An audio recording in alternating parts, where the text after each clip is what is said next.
Is the bubble city of the Stanley Cup playoffs. The conference finals continue at Rogers Place in Edmonton, Alberta, where the Vegas Golden Knights into the third round of this 2020 postseason, trailing the Dallas Stars 3-1, entering Game 5 from Alberta to Summerlin. Here is Shane Natty, Darren Millard at Studio 31 at City National Arena.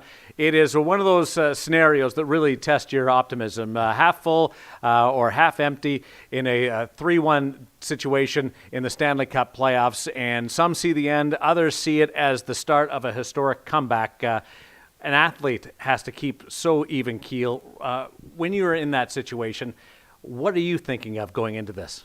Well, you're not thinking of the whole comeback per se. That's what we get to talk about now is let's have the scenario, okay, they got to win 3 games to win this series. Right now, the athletes, the players, their focus is one game. You cannot look past that. It's this game, and that's it right now. You can even break it down further and say, oh, we need a good start. First 5 minutes, my first shift needs to be on point, and then build off that. It's breaking it down into a lot smaller sections so it mentally prepares you to be ready. But it's about tonight. You win tonight, you get another game, and then you focus on that. But it's not a big picture. It's really just looking at what's right in front of you. And for the Golden Knights, they need a win here tonight against the Dallas Stars. The head coach, Pete DeBoer, was asked about the situation that the Golden Knights are in against the Dallas Stars, and this is his response. Like I said, it's perseverance. There's no magic pill to take. It's making it as tough as we can on them, making sure that the puck gets in the right hands of the guys for us, and them having the confidence to shoot one by them here. We faced some of this in the Vancouver series, and we stuck with it. And this is a long way from over, and we're going to be a tough out. I love what he said at the end. This is a long way from over, and that wasn't the initial question or the subject of the question. Pete kind of took the answer there. Yeah. Well, and that's exactly what the coach is going to do. And I love the way he ended it. We're going to be a tough out.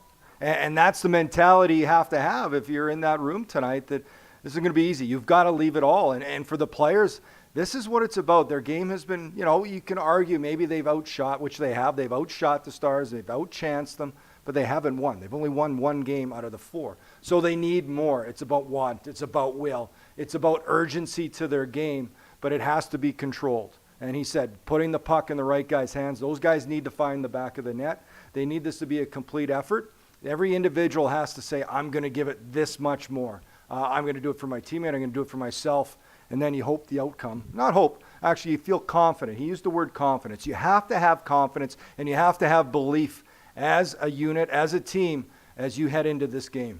And you look at what is in front of them. They have to win 3 straight games against the same opponent this week, Monday, Wednesday, and Friday. Tall task. But the Golden Knights started this postseason with 6 straight wins. It's already happened in the bubble. It has, and it starts with 1 win. But yes, ultimately it is going to take 3 wins to move on, straight wins in this series.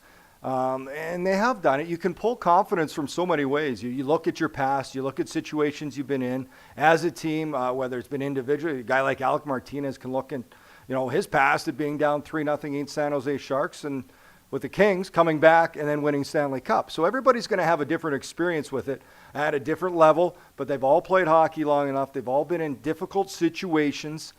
This is where it is such a mental focus to have heading into a game. The mental mindset is so important. Physically, you're going to be ready, but mentally, you have to be tough because there's going to be times in this game when you're going to be challenged and you have to be able to push through.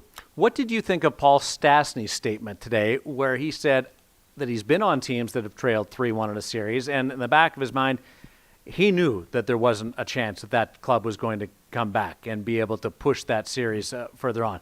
But in this situation, that's remarkably different. Well, and it should be. You look at the way they've played, and they have had confidence. This is a team that's believed right from the time they got ready in Phase 1, Phase 2, that they had a chance to win the Stanley Cup. And that's the type of confidence, that's the type of swagger you need to have. And I said belief, whatever word you want to use, adjective to describe the confidence, maybe is the best you have as a team. That's what you want to take. And Paul Stastny's right. There's certain teams, maybe if they were up against the Tampa Bay Lightning down 3-1, they might say, well, this is going to be a challenge. Right. Well, it's not the Tampa Bay Lightning. It's the Dallas Stars. Anton Khudobin's been good. but they know they can beat them. They know that they are about to break free. They need to make some changes. They need to get tougher in certain areas of the game. They need to make a little few tweaks. But, and there's a lot of the conversation, we've got to stick with the game plan. That's to a certain point because you don't want to panic. You can't panic. You've got to trust your group. You've got to trust the way you play, but you have to bring more. You need to bring more, and your top guys need to bring more. Everybody loves a Cinderella story, the player that comes from the press box or the fourth line and ends up scoring a hat trick and leads his team to victory. In this case right now, it's all about the top six, isn't it? It really is. And that's the depth which we talked about through the first and second round and even, round robin play. That's what got them to the conference final. When you get to the conference final, you need your best players to lead the way. And look no further than the teams around the league right now. The Tampa Bay Lightning up 3-1 on their side. Well, their top line, Kucherov, Point, and Palat, have led the way. Look at the last few games, the names that have popped up for the Dallas Stars in scoring. We saw Radulov score in overtime. Jamie Benn's got 2 goals. Pavelski. You need your top guys to provide your offense. And I know can say it's pressure, but they've come in the league as top players. They're billed as top players. They're paid as top players. Now they have to perform like top players, and especially in the big moments like a conference final elimination game. Power play scored a goal with Alec Martinez in Game 4, but left one on the table in the 5-on-3. That's a big one to leave on the table. Can you get grittier, greasier on a power play, or is it more about the skill? Well, it's a combination. I think at times skill, it can be a little bit of a distraction when you try to get too cute. I think there's some simpler plays they can do, easier plays. I think of the one right before they did score. There was a play by Pacioretty. It was just and you might remember, it was a shot, and it was a good shot selection. He just shot it from the wall. He didn't shoot it to score. Shot it at low pads. It led to Stastny putting it off the post, and then to Pacioretty following it up with a shot just wide with Khudobin out of position. So, that was a great example of, just getting the puck to the net, looking for those rebounds, looking for a tip, looking for a rebound, and crashing the front of the net, winning the territorial battle around the blue paint. Create some chaos? I love chaos. Well, you come to the right place with me. Let's talk about how you create chaos and what you do to generate that distraction around Anton Khudobin. Well, it's about getting in his eyes. You watch Khudobin, and if he's seen the puck, he's been square to the puck. He's made saves. I think the Golden Knights, for a lot of it, put a lot to the crest. Here's some great examples. Theodore, the shot. This isn't on net. It's wide. And that gives Tuch a chance to tip that puck back towards. Great positioning by Tuch. This is crashing net by Marshall. So there's that chance earlier by Stastny. That was off a shot by Pacioretty, post, and then Pacioretty wide. Great positioning by Tuch. He's in his eyes. He's in front of the net, making it hard on Khudobin. Here's an area where they're off to the side. Theodore's shot, guy in front, guy off to the side. This one up top, nobody in front.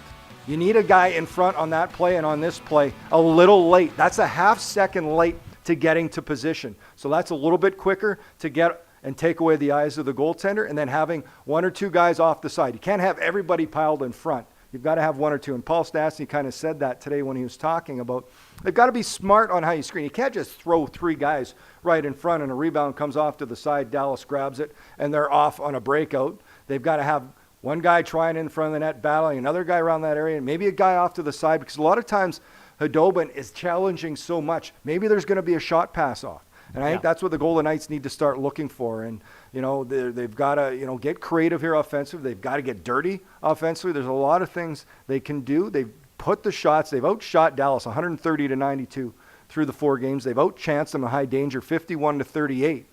Yet, the goals haven't come. So to me, I'm tired of the narrative that they've run into these red-hot goalies. The goalies have been good. This is the NHL. Goalies are supposed to stop the puck.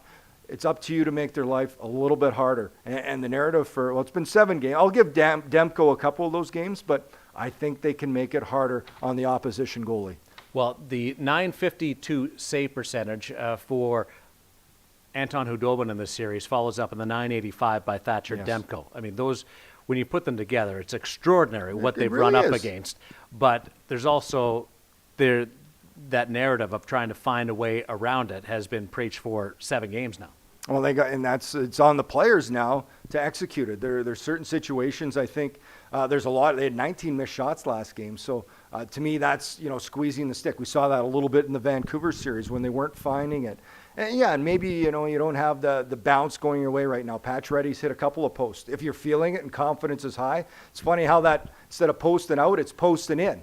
That's just the way the game of hockey works, and sport in general is sometimes it goes your way, sometimes it doesn't, but you've got to work through. When you lose a little bit of confidence, it's a matter of putting in that extra work and maybe, be comfortable getting uncomfortable. I've used that term a few times, but it's going to a different spot, finding a goal, maybe one in front of the net, off to the side. Don't turn away a shot, and I think shot selection can be a little bit better. A lot of times they're trying to beat him one-on-one with him seeing it. If you have somebody crashing the net, put it to the pads. I think Riley Smith shorthanded last game was a great example, coming down 2-on-1. He had the shot, tried to make a little extra move, lost the puck, came back. But, he had Carlson driving the net. I think you can't turn away those opportunities. So maybe a little bit of simplify to their game. Archangel on Twitch is asking, who would you start in goal tonight?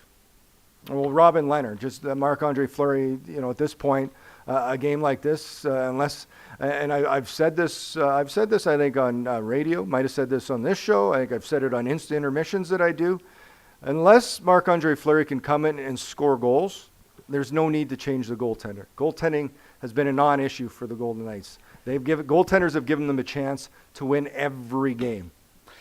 Archangel, thank you for watching on Twitch. Certainly appreciate your interaction. Everybody watching on Twitter as well as Facebook and YouTube. This is the Knights Report getting ready for Game 5. And then Fortress at home will follow Stormy Buonantony on the same stream. She'll have Mike McKenna at the intermission. And if you're not sitting near your screen there, but you want to take part in the Insta intermission on Instagram, Shane Knight and Dave Gosher will have that between the first and the second period, second and third, and so on tonight, should the game go into extra time as the Vegas Golden Knights try to stay alive.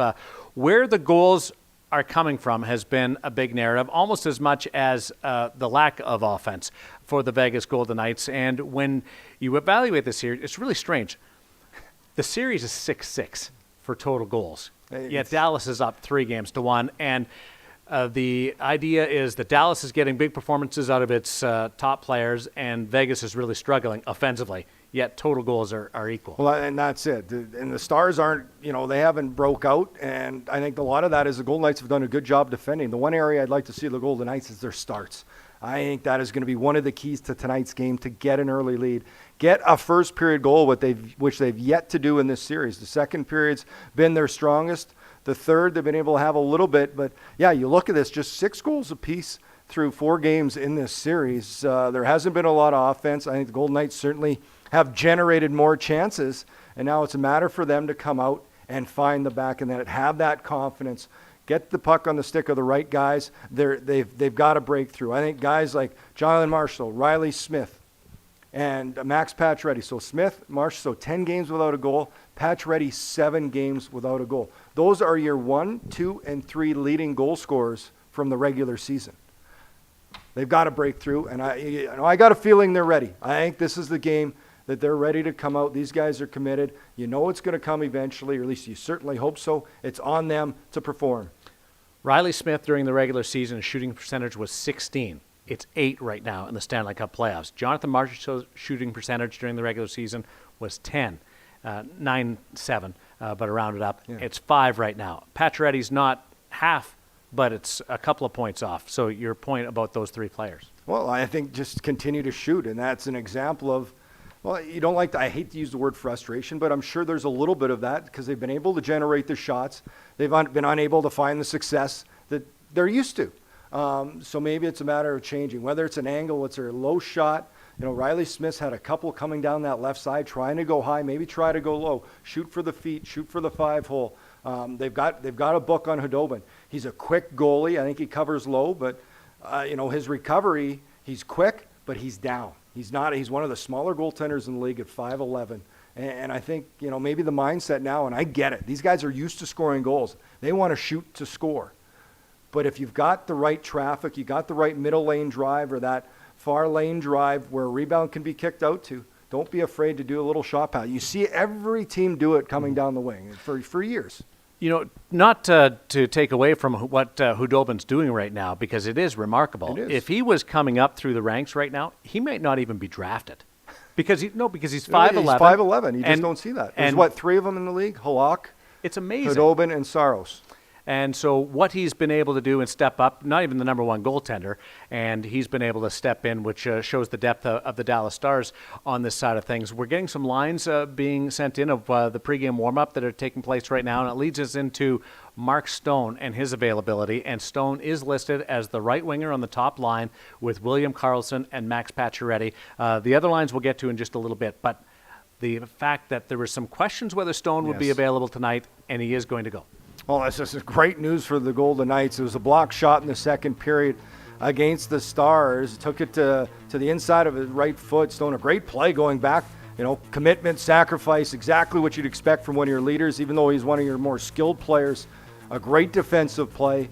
Left that second period, didn't return till the third, not even at the start of the third, so there was a little bit of concern, but he came back. That just shows his teammate the commitment level. And at this point, every team has these guys that are playing through something. You don't play this long and you don't go to the Stanley Cup final without a lot of guys playing through some sort of injury. Usually there's a list at the end of the year when it's all done for surgeries, for rehab for guys. And Mark Stone, well, you know the passion, you know the competitiveness that this individual has. And I think, he's one of those guys that can fuel his teammates with how he plays and the way he brings it each and every game. So good sign to see him back in. I'm not surprised. He's just that type of player. And I think this is a good one of those things you can maybe feed off a bit to say, oh, Stone's in the line. He's playing through this. All right, that means I can give it this much more, this much more.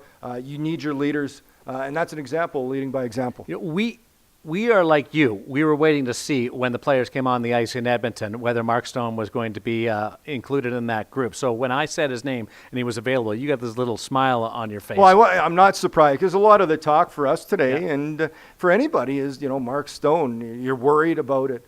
How bad of an injury. I think the fact that he came back was huge because, had he not come back in that game, there would have been a lot more concern. The fact that he was able to come back to go out and play and finish the game, you give him a day, I figured he'd be ready to go and do whatever it takes to make sure he's ready to play here in Game 5, and I'm not surprised to see his name out there. What's the worst injury you had to play through in the Stanley Cup playoffs? I played the 1 year, I remember I was with Boston, so 2008. There was a bunch of us, I think 2 guys ended up getting labrum surgery after, Chara and Kessel. I had a knee injury, and I remember I couldn't sleep. Home games, our bedroom was upstairs. My wife had to make a bed on the main floor because I couldn't go up the stairs. It was my but you knee. still played. I did, and I ended up the offseason. I tore my patella tendon, so they had to lift my kneecap, go under and repair it. It was a 5-month recovery. So, you play through that, and there's always, guys with bones, bruised bones, some broken bones, cracked ribs. We've known guys. It's amazing what players will be able to fight through here when you're playing for the Stanley Cup. It's unbelievable that what the players will battle through and the injuries and how it affects your day-to-day life, but you're still playing a hockey game. The second line has Stastny. Good. Now that I talk about it, I miss those days, actually. Yeah. Feeling that pain, you feel alive, and the ability to fight through it, that's what it's all about.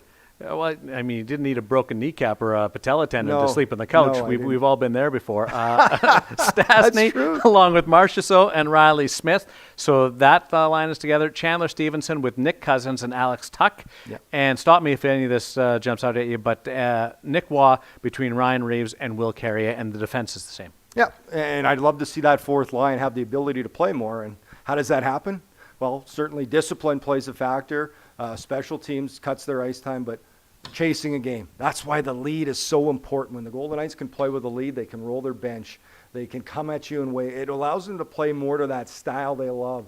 To come at you in waves, create energy, wear down the opposition. And we'll see if that can be the case here tonight. With all due respect to the offensive guys and trying to get their game going and the banged up Mark Stone, is the most important player tonight Robin Lehner? It's always goaltending. You need your goaltender. He's going to need to make the saves. It's been difficult games, ones where you don't see a whole lot, and then all of a sudden, they get a grade A opportunity or, a lucky break like last game going off Nate Schmidt's stick. And, that's a tough play for Nate Schmidt. He makes the mistake, then tries to recover from it in desperation. And at that point, I've been in that where you're a defenseman, you're trying to cover up, and then it ends up, had you just let him shoot it, probably a goalie'd make the save. But, they're going to rely on Robin Lehner at points in this game without question. And he's going to have to be able to come up and make those big stops at key moments in the game. Timely saves are so important, especially shorthanded. Whatever the situation may be in this game, you're always going to rely heavily on your goaltender at some point. He has been great. And He even has. with the lack of action, he's made some breakaway saves. He's made some glove saves when players have been in tight, where he's bought them some time. And that's what you want. That's exactly. They've gotten it from Leonard. They've gotten it from Fleury. They had the goalies they have not had the goal support. A lot of times it's easier for you goalies when they know they're getting that goal support. They can relax a little bit, a little more comfortable in the net. When you're not, that makes the position a lot harder to play. And when they're not seeing a lot of action, and they go stretches without having a puck in their end, and then all of a sudden it's there. That's a strong mental mind game that you have to have for a goaltender to be in that position and stay sharp for those periods of time when you're not seeing much happening in front of you. Vegas Golden Knights will try to stay alive in the 2020 Stanley Cup playoffs with a victory in Game 5 tonight, down 3-1 in the Western Conference Final against the Dallas Stars. Pete DeBoer going back to some old-looking lines for this one after moving the pieces around throughout this set.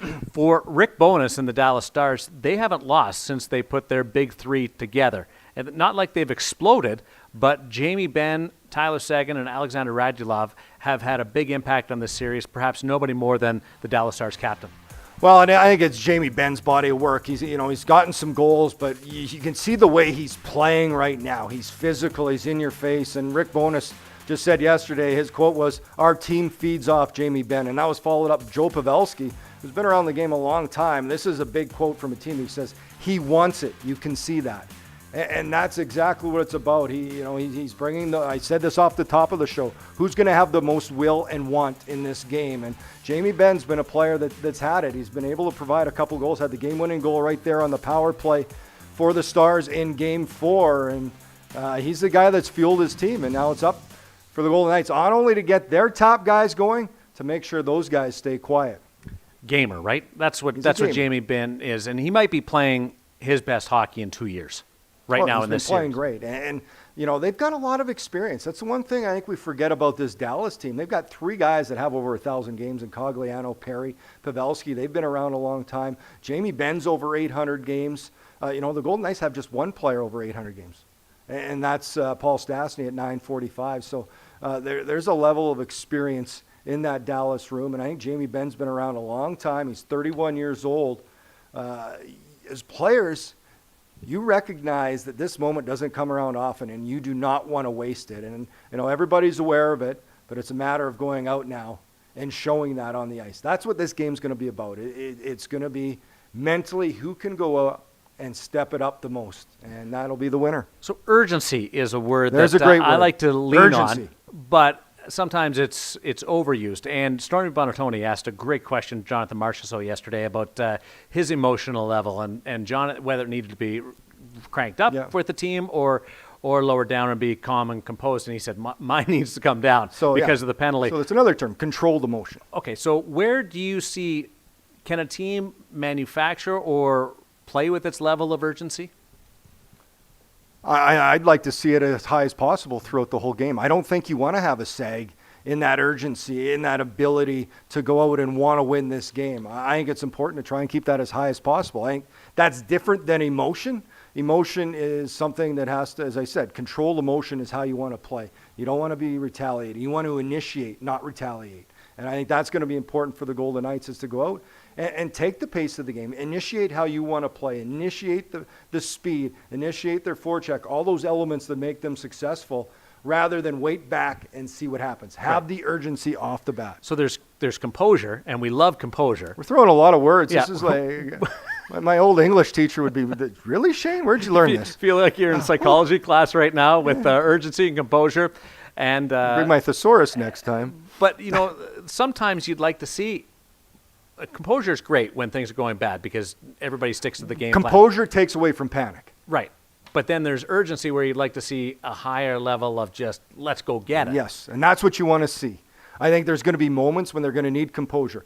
You can't panic. You can't lose your composure if things aren't going your way. And the teams that handle those moments have the ability to switch momentum back in their favor. Well, I have you here. I just wanted to show what's happening in the Eastern Conference side of things. And the Tampa Bay Lightning have a similar advantage to the Dallas Stars with a 3-1 edge of the New York Islanders. And this is a totally different series.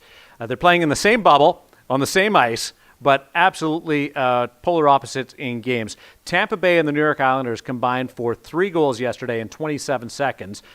Dallas and Vegas are combining for 3 goals total in a game. Yeah. Tampa Bay looks really good right now. They look really good. And I was just talking about the ability to switch momentum in a game. It was the Islanders who opened up the scoring, and they barely sat down on the bench. I don't even think the goal was announced, and then all of a sudden Tampa ties it up, and goal may not have even been announced by the time the second one, and they're down 2-1. Talk about a switch of emotion. And that's where you have to have the composure to stay in that type of game. But, I've watched the games from both these series, Darren. You look at the Dallas Vegas Golden Knights, you see the 3 games to 1, and you're going, really? That doesn't fit what I've watched. Tampa Islanders Tampa up 3-1. I'm like, yeah, that's right. Tampa's just, and the storyline we've talked about, best players. Said Palat, Point, they have 25, Kucherov and Point, 25 points each at this point. And Andre Palat's got 8 goals. Point has 9 goals. That top line is just unstoppable. They have stepped it up at the right moments. You think they got over that mental hurdle of the Columbus Blue Jackets, and this team looks like everybody's expected to see for years. They've been one of the best teams in the National Hockey League for years now, and we're seeing it in playoffs. Different styles, too, between the two series. Yeah. A lot more open ice in the Eastern Conference side of things. Can Vegas do something themselves, whether it's that flipper and go get it, something like that, or how do you generate more ice in the neutral zone? I think that simplify to a point. They've got to come with speed. They've got to have puck support. So if the pass isn't there, it has to be a chip, and then the speed to recover, puck recovery, puck support, puck recovery, get it to the net. But they have to play with speed tonight. I think a lot of times they're looking for maybe that perfect play. Dallas is the type of team that's going to take away. The long cross-ice pass rarely is going to be there. If it is, it has to happen quick. I think you need guys to come back. You need to come up. There can't be too much separation, too much gap between the forwards and the D on breakout. It's got to be as a unit of 5, which is a term we hear so much, not only from the coach, from the players. Come up as a unit of 5, attack with speed, and then puck decisions, puck management, puck decisions, whichever way you want to term it. When they get to a point that's contested, whether it's a guy stepping up, that's where's the puck support? Is he going through? Okay, I can chip it to him. Or is he in the middle? Is there a quick little pass there? And the other guy. Those decisions will need to be made tonight quickly and efficiently. On Facebook, Robin says, I really appreciate the optimism and all the positive energy from all the fans, but it does start with the mind here, and I'm curious, is it hard to play relaxed in an elimination game before you settle into the game itself? Well, the first shift, there's always anxious energy. Yeah. There's always going to be a bit of nerves, but I think I love hearing that honesty instead of just no, it's fine. We'll just well, they're lying if they're saying that. You're excited to go out there, but there is nerves without question on both sides of it. Dallas is going to have the same thing. That's about playing hockey, but it's the instincts that kick in. Once you get into the game, the toughest moments I always found were between warm-up and puck drop or first shift. So, warm up, you go out, you're feeling good, you get yourself, that's routine, that's getting prepared, that's being a pro, making yourself the best you can to be ready to play the game. And then now you have to wait. Then you wait, you go through quick meetings, the coach will give his speech. You just want to get out there and play because it's all those thoughts about, what's going to happen in the game. And then once the puck drops, you get your first shift out of the way, then instincts. Then you're playing the game that you know so well, that you've done your whole life, and you're ready to go out and win. That's what they've got to do. They've got to be better than the guys across from you. Are you a big speech guy? Do you like it when the coach comes with something? I like speech. Oh yeah, I was. It's hard to believe, but I talked. Yeah. I wasn't afraid to be vocal in the room. No. Well, you'll be vocal during the first intermission, the second intermission, and maybe beyond tonight on the Insta Intermission on Instagram.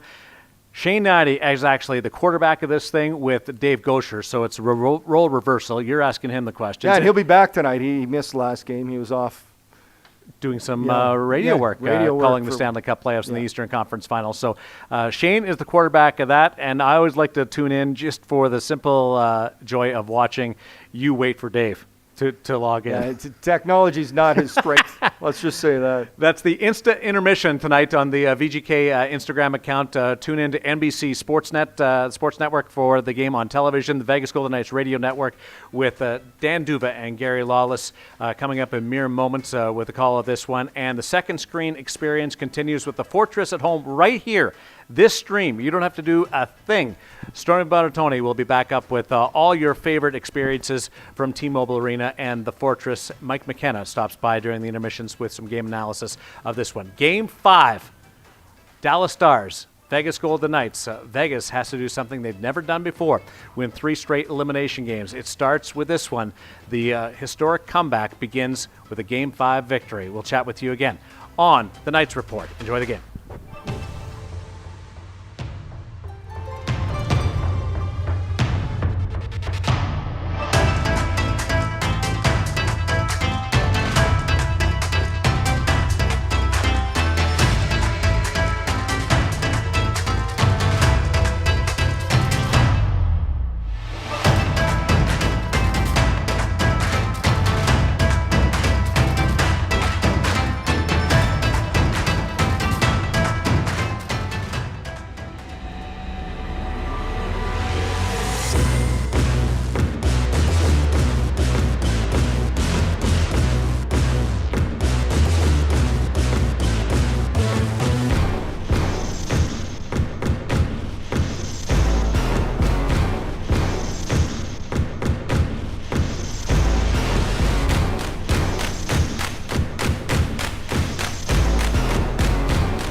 And welcome to an important elimination Game 5 in the Western Conference Final between the Vegas Golden Knights and Dallas Stars.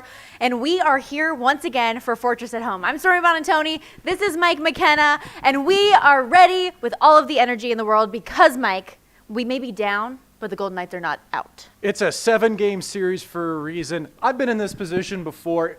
Nothing's insurmountable. We know the Golden Knights can do it. They know it in the room. Fans, we know you out there have all the confidence in the world in the team. Show it to us tonight. Hashtag Fortress at Home. We want to see it. We want to have some fun and get this game over with and into Game 6 and keep it rolling for the Golden Knights. That is what I'm talking about. See, he's bringing the energy I need. Now I need Lots you of guys it. at home to bring that Lots kind of energy. Energy. Lots of it. Just yell at the TV, yell at us, yell however you need Don't to yell get at you your going. family. Don't No, do that. Not wise. Right. But but as long as you're having fun, that's all that matters. Of course, the Golden Knights want to get out there and score first, like they did last game, but then hold that momentum, right, Mike? That's right. They want to get out and do the best they can off the bat. Try to get that lead. Stay out of the box. Play a nice, clean game, and be as direct as possible. I have faith. You have faith. You have faith at home. And now let's get pumped up the only way we know how, just like we would at the Fortress with this sick mix from DJ Joe Green. Hands up, hands up. Everybody know, let me see your hands up. Everybody know, let me see your hands up. Everybody know, let me see your hands up. Right now, hands up, hands up. Everybody know, let me see your hands up. Everybody know, let me see your hands up. Everybody know, let me see your hands up. Right now, hands up, hands up. Everybody know, let me see your hands up. Everybody know, let me see your hands up. Everybody know, let me see your hands up. Right now, hands up, hands up. Everybody know, let me see your hands up. Everybody know, let me see your hands up. Everybody know, let me see your hands up. Right now, right now, right now, right now, right now, right now, right now, right now, right now, right now, right now, right now, right now, right now, right now, right now, right now. Just bounce to this.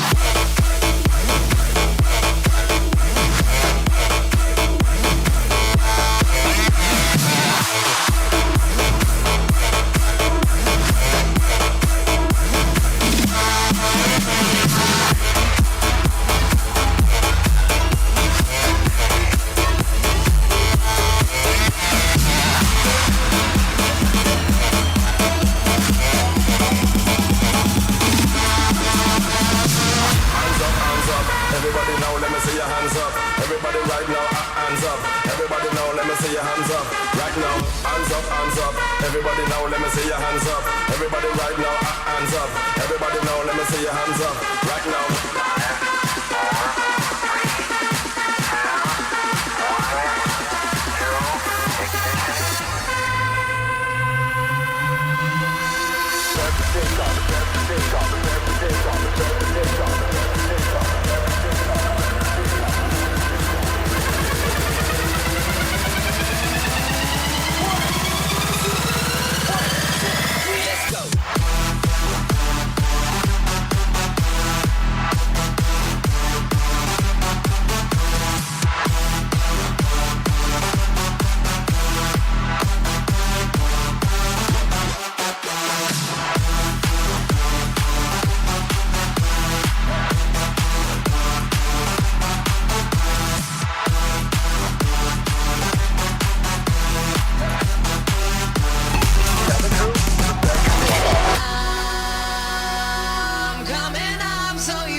This party started. I'm coming up, I'm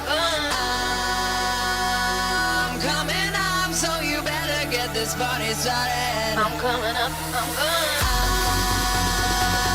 coming up, so you better get this party started. I'm coming up, I'm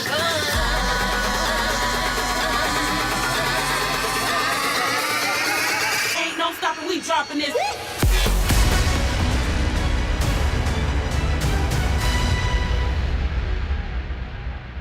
Hey everybody, welcome to a special edition of Fortress Factor. Shane Knighty along with Gary Lawless.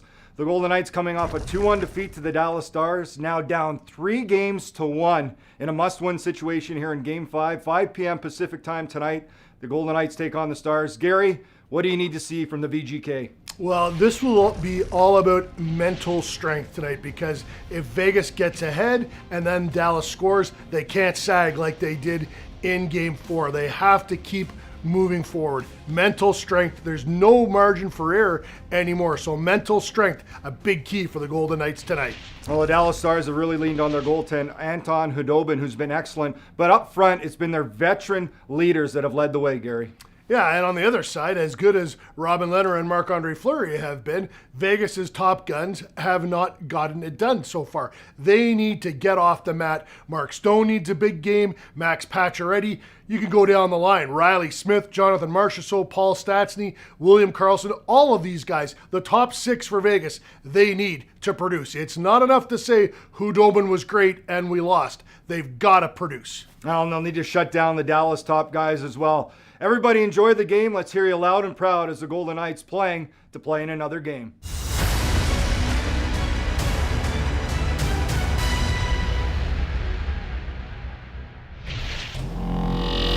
Time now for the starting lineup presented by City National Bank. First, for the forwards on the left side, number 28, William Carrier. Down the middle, number 10, Nicholas Waugh. And on the right side, the heavy of the heavy, number 75, Ryan Reeves. And now on defense, number 3, Braden McNabb. And his partner, number 88, Nate Schmidt. And in goal tonight, the Panda, number 90, Robin Leonard. And here to perform O Canada and the Star Spangled Banner, please welcome Linnae Myers and Carnell Johnson.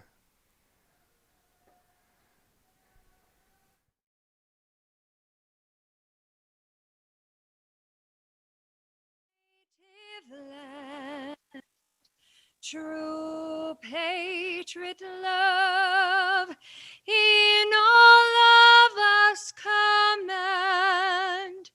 With glowing hearts we see thee rise, the true north strong and free.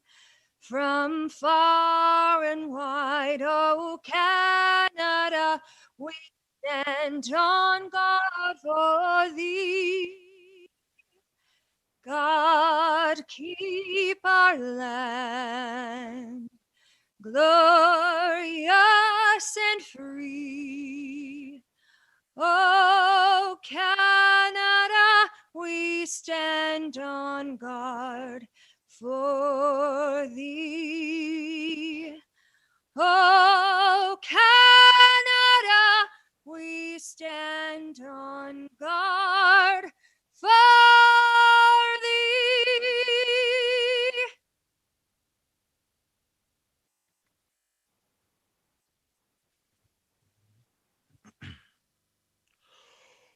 Oh, say, can you see by the dawn's early light what so proudly we hailed at the twilight's last gleaming, whose broad stripes and bright stars through the perilous fight o'er the ramparts we watched were so gallantly streaming, and the rocket's red glare, the bombs bursting in air, gave proof through the night that our flag was still there. Oh, say does that star-spangled banner yet wave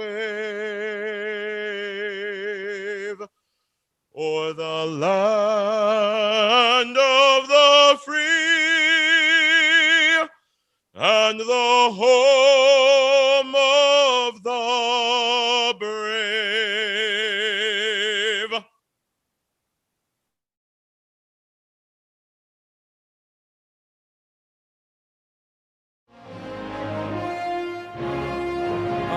We got a party on the Vegas Strip on a Saturday night. The question is, are you ready?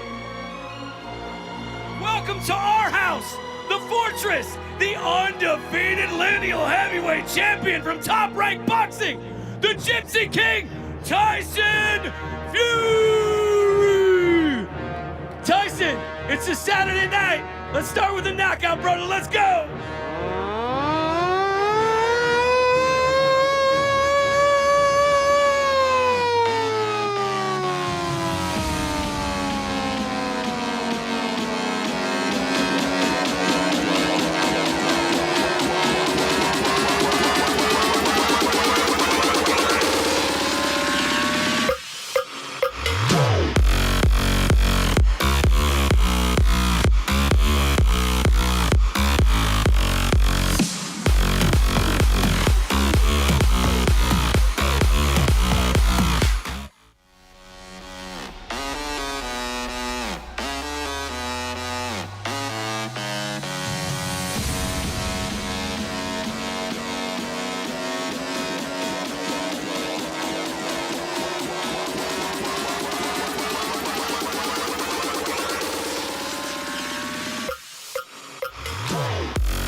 Well, the Golden Knights certainly look engaged early on in this Game 5 of their best-of-7 series with the Dallas Stars. Win or go home, and they're bringing it so far. Leading the game, what you want to see, and you've seen a lot of good chances. Things are boding well for the Golden Knights so far. Yeah, and the fans at home are bringing it too. Wanted to give a shout out to my girl, Sammy. I love this girl. She is crossing her fingers, crossing her arms, crossing her legs, crossing her eyes to bring all of the positive energy tonight. Like, where's your dedication? What you got? I have nothing left to cross. I can't do that. I mean, cross here. There we go. But I'm noticing things too. We've got a theme of cats out there this evening. It's true. And I had cats growing up. I miss my cats. I don't have any. I'm being pressured by my kids to get cats again. But Janine Sterling with Allie the cat. Get it? Allie, cat. Wow. Really, really cool. Ricky G showing that Izzy is completely in the game, looking incredibly regal this evening. And Silly Jilly with the belly rubs. That is one happy-looking cat. I was super jealous of that kitty. Sometimes I need belly rubs too, you know. Also, shout out to Ginger X, who brought her victory flamingo to Lake Mead for a quick dip to wipe off all of the bad mojo. I'm about that life. And wanted to give a quick thank you too to Matt Allen and Gary Beller, both of you giving, you know, some love to Fortress at Home, and we really appreciate that because we've had so much fun with you guys. It's awesome that you've appreciated what we're doing, and Gary even saying, hopefully when things return to normal, maybe we can keep this going, because I didn't even think about it. There's a lot of people that have never even been to a game at the Fortress before, and this is a cool way that we can bring that to them. Well, and I tell you, we have so many talented people on the VGK staff that I'd be surprised if we didn't. We'll say that, but it's been a lot of fun. Like you said, Stormy is just truly getting to know everybody a little bit better, and it just kind of extends to it. If you ever see us out and around, just come say hi. Yeah. We're humans, right? We like to meet everybody. We love it. Keep it coming. Keep using the hashtag Fortress at Home and enjoy the game. Golden Knights lead at 1-0.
Golden Knights leading at 1-0 in Edmonton, and we wanted to make sure that this game felt like it was as much as the Fortress as possible. So we are here to hit you with our Vegas-born artist of the game, brought to you by Cranks Audio. It's all about bringing homegrown music to you guys now at home. Here is Echo, Raise Your Glass. If you feel good, raise your glass. Let's treat this night like it was our last. Better live in the moment, cause it just might pass. In the end, this moment is all we have. Yeah, it's all we have. If you feel good, raise your glass. Let's treat this night like it was our last. Better live in the moment, cause it just might pass. Cause this moment is all we have. Yeah, it's all we have.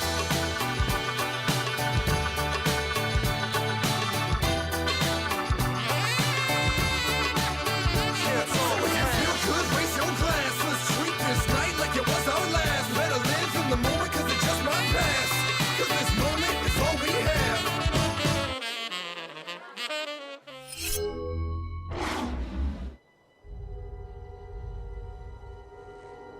Madness. This is Vegas!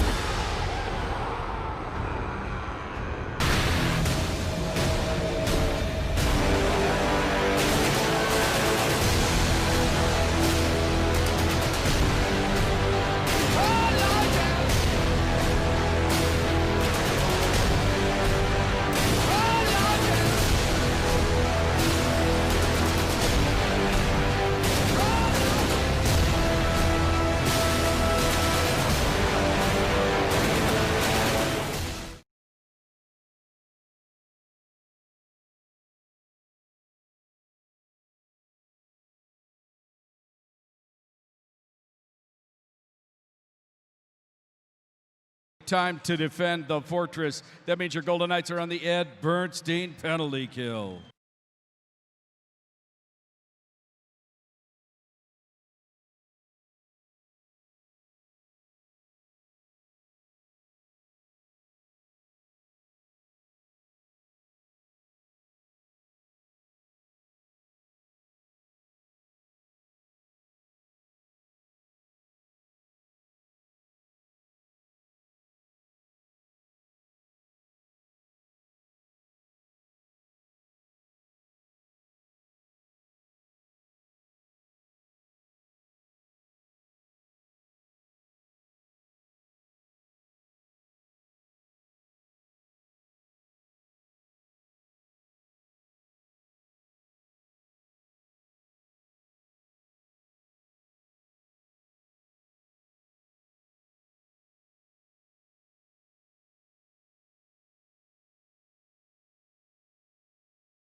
Credit one to go in the period.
Chandler Stevenson gets the VGK on the board in the first period as we welcome you back to Fortress at Home. This scoring summary presented by Southwest Medical Associates, the Dallas Stars 0, your Vegas Golden Knights 1. Shots on goal today presented by Quest Diagnostics. The Dallas Stars had 9 shots on goal, while the Vegas Golden Knights had 13 shots on goal. And since this is Vegas, baby, let's check in on your William Hill odds.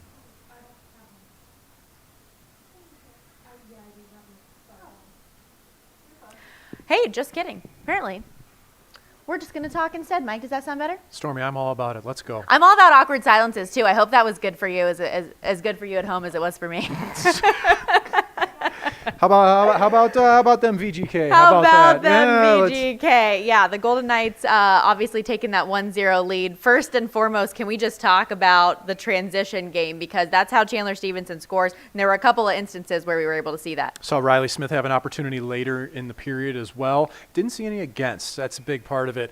If the Golden Knights were going to be better tonight, they needed to do a better job in transition, springing their teammates, getting up ice, trying to get behind the Dallas defense. And Chandler Stevenson did that. He potted it, 1-0 for the Golden Knights. But they need more of that, continue it through the game, win that battle. And that's something I feel like Chandler Stevenson, we saw a good bit of when he first came to the team. And then it kind of fell off during this postseason. And now it's back. So that's a good get for him. It is, for sure. Like, you feel like he's been trying to find a place to fit in at times, too. He's been bounced all around the lineup. Now he's back in a pretty familiar spot, talking with Cousins. And that's what he does best. He's able to find those areas and just know the exact time when to take off, when there's an opportunity to really push the play up ice. When you see Shea Theodore get the puck on his stick just inside your own blue line with nobody around him, you know you can take off, and that's what he did. He received an unbelievable sauce pass from Shea Theodore right on the tape, right in motion, take it to the net, forehand, backhand to the 5-hole, his patented move. 1-0. It was a beauty.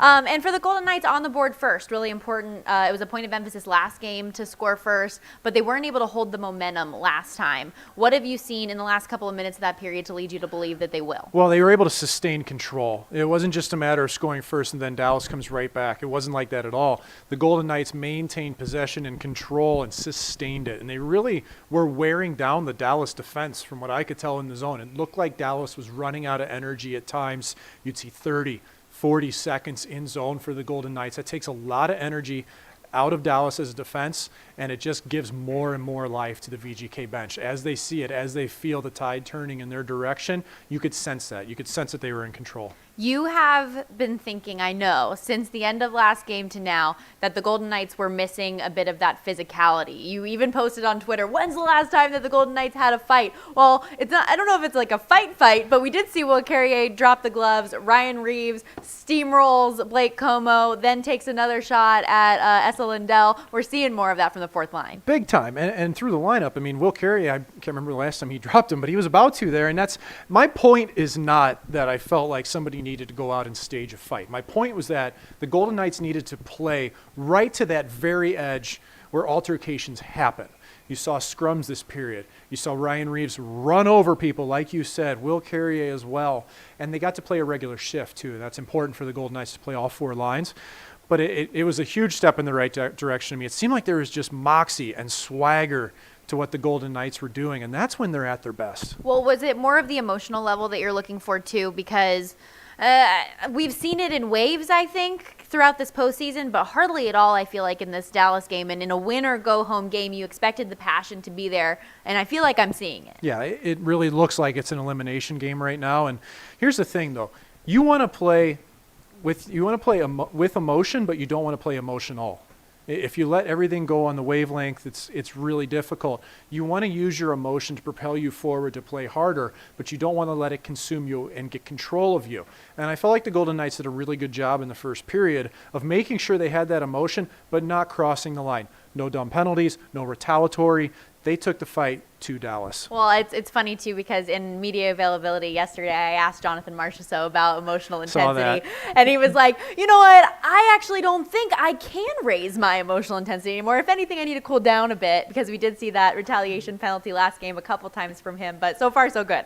Yeah, and it kind of plays into, too, what Pete DeBoer said about how, some guys need to relax and just put a couple of pucks in the net. Well, I think that's part of it too. The Golden Knights have to find that fun level, and it looked like that period was fun to me, didn't it? Yeah.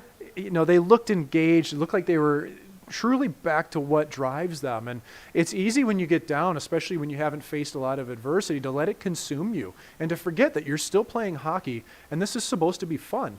And when things are fun, you're playing your best. And this was more indicative of, I thought. I mean, Dallas did have a push. They had shots as well. Robin Lehner was good, but it felt to me like the Golden Knights were closer to their normal game that we've seen from them most this year. Well, and speaking to having fun and bringing that emotion, like something that, and maybe I'm off on thinking this, but I think that the Golden Knights really enjoy playing that bully role. And they're kind of at their best when they're doing that, when they're playing the mental game, when they're playing the physical game, and they bring it all together. And I just hadn't really seen that in the Dallas series. We saw it a good bit early on, especially against Vancouver. We saw it against Chicago. We even saw it a little bit in the round robin where you didn't expect it to be there. But I hadn't really noticed it against Dallas, and now it's where, all cards are on the table.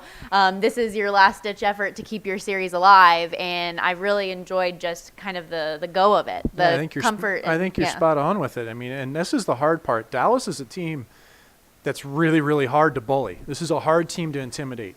Jamie Benn is as much of a leader as you'll ever find in the NHL. I've played with him. I've been in that room with him. I know what it's like. But I know that the Golden Knights also have it too. I've been in the room. I've played with some of those guys as well. So it's a constant battle, but you've got to do everything you can to bring it to them, even if it's Jamie Benn, even if it's Como, Ryan Reeves running over one of their heavier players. Those are the battles that you want to win, not just putting pucks in the net, but the intimidation factor, the bully factor, and just the confidence that comes with it. So still a long way to go, obviously, in this game. Is there anything that's missing? Anything you think you still need to see more of? Well, like penalty kill was outstanding. Yep, 9 for 10 in the series. Yeah, and we haven't seen them go on the power play at all, but I really liked how they were able to attack the net off the rush. That's a big plus, but you can always just be a little bit better, right? They can find ways off Anton Khudobin, I think, to still generate some more rebounds, maybe mix in a few shots low to try to go puck off pad. He has very active legs that can kick rebounds. So these are minutia. It's little details. There's always room for improvement, but that was a good period of hockey. Well, and another thing just in terms of the shots, we've talked a lot about how they're getting the shots on the net, but they're not the right shot selection maybe, or how to tweak the offensive strategy if something's not working. And they've really talked a lot about sticking to their game and not really having to change much. Do you think that that's right, wrong, and different? Well, I think there's an element of truth to it for sure, that they have generated an awful lot of opportunities. But again, the metric for really playing a good hockey game to me is the number of odd man rushes you give up against. If it's a low number, you're controlling the game. So even if you're only giving up 20, 25 shots, if you give up 6 or 8 odd man rushes or breakaways, those are really hard for a goaltender to stop. And I think at times the Golden Knights may have tricked themselves into thinking they were playing better than they were. And I think that they finally got the wake-up call that, hey, it's time to go here. We've really got to tighten things up defensively so that we can go on offense, so that we can create more ourselves in transition and play faster and more direct like the Golden Knights want to. So I think that's something they're striving for, but it's a mix of everything, right? You can always find a little more rather than just one thing. Well, certainly fighting through adversity tonight as the Golden Knights look to stave off elimination and remain in the Edmonton bubble. And so Fearless Me out there on social media did a little post asking everybody what is on their pump-up mix. And so she's got Eye of the Tiger, John Wick, This Is How We Do It, Monster, and Started from the Bottom. That's on her pump-up playlist. What's on yours at home? Use the hashtag Fortress at home and tell us. What's yours? It's all metal. It's all metal. Can it's you, yes. Can you growl for us? Like death growl? Like that? Like I've never actually been asked to do that on a mic like a lead singer of a metal band, and now I'm terrified to do it live. Oh, come on. Do it live. Well, but I don't want to. Can we make sure my mic is turned down here? We're good. Who am I? I got a channel here. I just can't do this. I can't do it. I'm nervous. I'm freaking out here. I'm not, I can't stick up to the moment. I can't do it. Get in the chat. Tell Mike we need to hear him growl. We need a little screamer. We need a little metal feel. Gotta have some fun. I need lyrics in front of my face so I can make sure my lyrics are odd. That's amazing. I'll be better next time. okay. Now I have to practice. I expect nothing but the best from you, I'm Mike. gonna have to plug a microphone into my amp at home, my little 50-watt guitar amp, and see what I can do. What are some of your songs, though? Do you have any like title tracks that really get you pumped up? I mean, you're an athlete. You know, I used to listen to I still do. It's all metal. I listen to Pantera before games and a lot of Swedish and Finnish and Scandinavian What's that metal. song you and- showed me? Oh, well, Hypa Hypa. Hypa. That was an You're interesting pretty and I mix-up. like It was ya. kind of like, move your body, girl, all night long. So that was a good one. I highly recommend looking that up because it's maybe the funniest music video I've ever seen It's in my mullets. life. Hypa. Hypa Hypa. It's mullets and just madness and that'll get you Camaros hypa for the second period. Yeah, so we're going to revisit this. When I get on the spot with music, it's hard because I literally have 100 gigabytes of music. All And right. it's all metal. Think it over. You guys at home, think it over as well. That's going to do it for us on this intermission report. But remember, the VGK lead this one 1-0, and they need more. So keep your energy going. For now, we're going to send it to our VGK vault.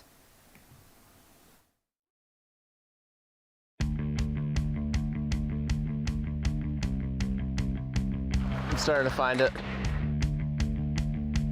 The taxi squads have been around for quite a while, I believe. I was part of one, lucky enough to be part of one when the Tampa Bay Lightning won in 2004, and it's a great experience. It's a different experience than obviously playing every day, but for us there's 8 guys. They put in their time, they're ready to play, they're ready to join the main group for practice if bodies are needed, and first and foremost they're ready to play if we hit injuries, especially this time of year and this far into the playoffs. They're really just an extension of our main group.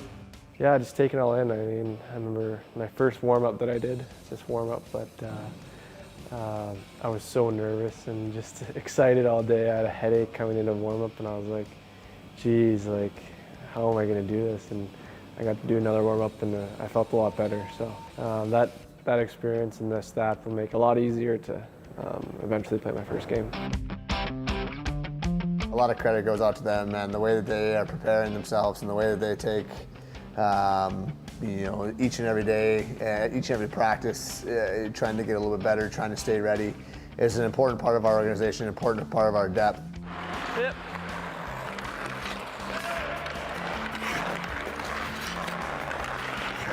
Been doing some game-like drills, so the pace is good, and Gilly and Spotter and Krager have been coming out too and just giving us little tips. And biggest thing for us is to just keep pushing, and whenever anybody gets a call in our group, then I think we'll be ready. You see the grind and what goes into trying to win a Stanley Cup.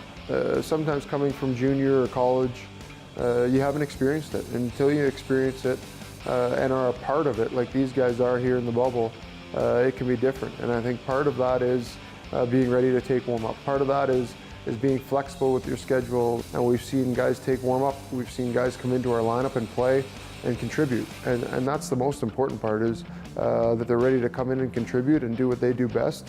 And we've seen that with this group. You just come around the dot and then pass to one of these two? Only one pass?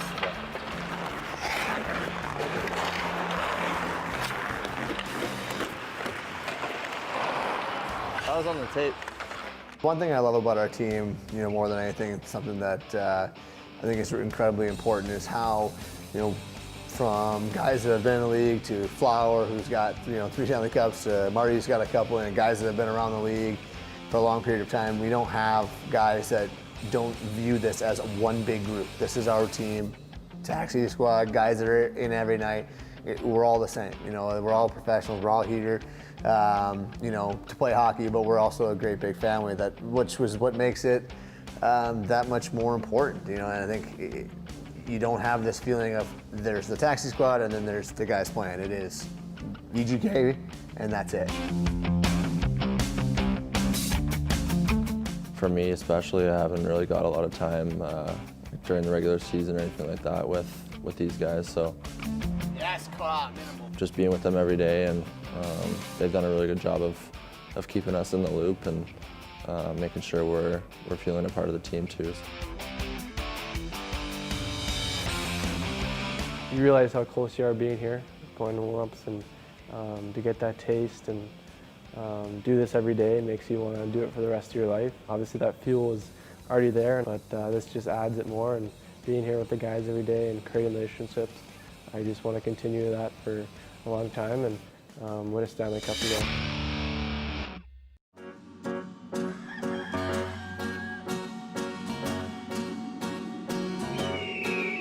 Way out in the land of the setting sun, where the wind blows wild and free, there's a lovely spot, just the only one that means home, sweet home to me. If you follow the old Kit Carson trail till the desert meets the hills, oh, you certainly will agree with me, it's the place of 1,000 thrills. Home means Nevada, home means the hills, home means the sage and the pine, out by the Truckee silvery rills, out where the sun always shines. Here is the land that I love the best, fairer than all I can see. She's deep in the heart of the Golden West. Home means Nevada to me. One more time now. Home means Nevada to me.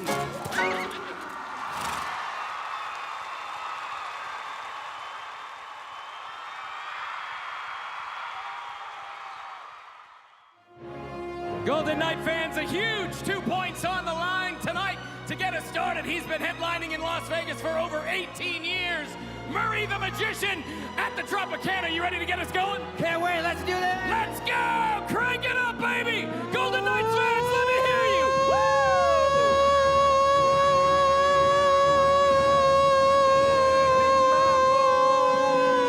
Straight from inside.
Sometimes the bomb might explode without any warning. The second period is brought to you by Toyota. It's Toyota time.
time to defend the fortress. That means your Golden Knights are on the Ed Bernstein penalty kill.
Fortress at Home. Stormy Bonantoni and Mike McKenna here as we continue our head-to-head minute-to-win-it challenges. Today, we're doing a little ping-pong ball in the cup action. I'm not sure if everybody's ready for this one. This is a new game. Yes, this has never been done before. We put a twist on it before we decided to go live with it, so we're going to see how this works. All right, yeah, so we've got our ping-pong balls, and basically we're going to try to bounce it, get it in the cup, and then stack our cup on top of it, and then continue to do that until we get to 7 cups first.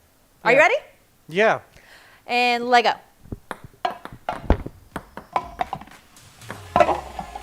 Ah! No! I lost the pong!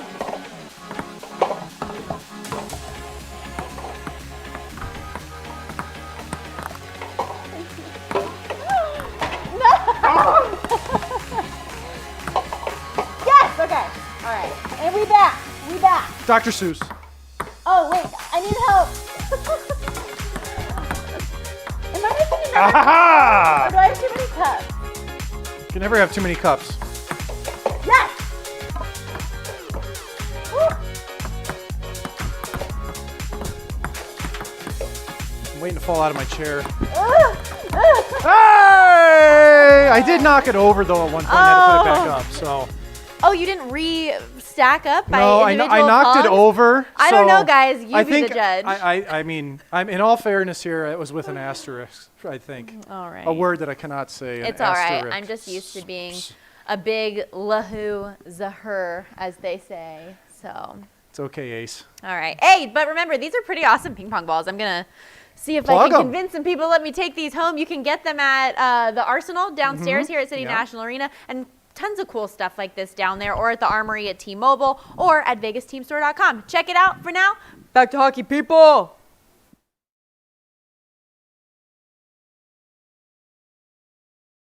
That means your Golden Knights are on the NB Energy!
Hey everybody, welcome back to Fortress at Home. Stormy Bonantoni and Mike McKenna here, giving some shout outs to all of you using that hashtag Fortress at Home. We've seen a ton of great pictures, videos, comments. I want some more questions though. If you have any questions for Mike McKenna, let us know. What's something that you've seen you've liked? First, that save by Robin Leonard on Yeah. Jamie Benn walking in. I'm still Fair. getting my heart rate down from our competition and from that save. But the Hillman family, girls are so adorable, jumping around, having a great time, celebrating the goals.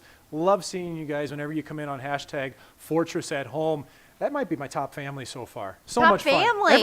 Every time they post something, I get a huge smile on my face. It's fantastic. I will say something I think is really cool is that we've had just continued engagement from so many people, one of which being Joel Ireland checking in from New Zealand. Ricky He was- G, our Yeah. man Ricky G.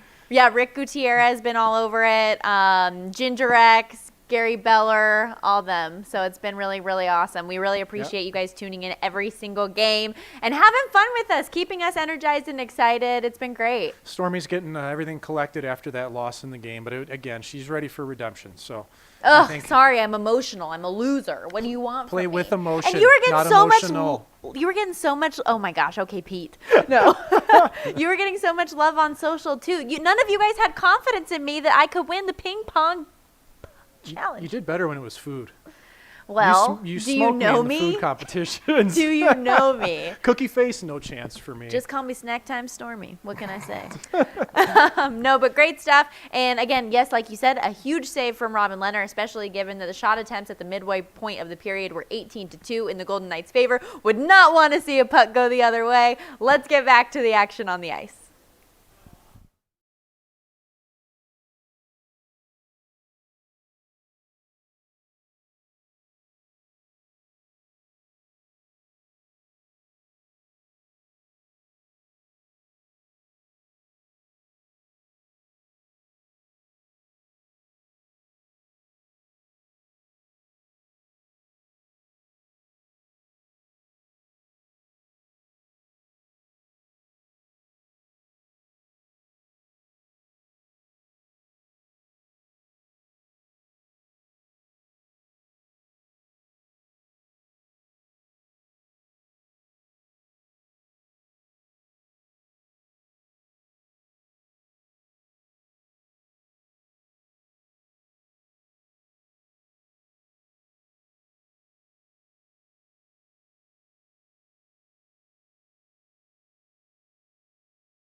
That means your Golden Knights are on the NV Energy.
attention, please.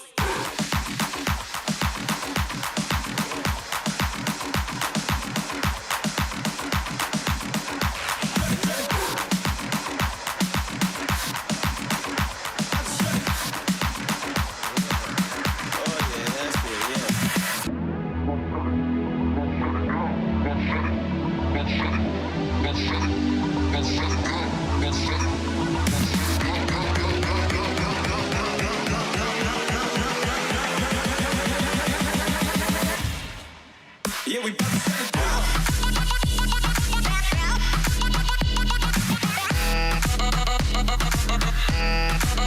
Yeah, we about to shut it down.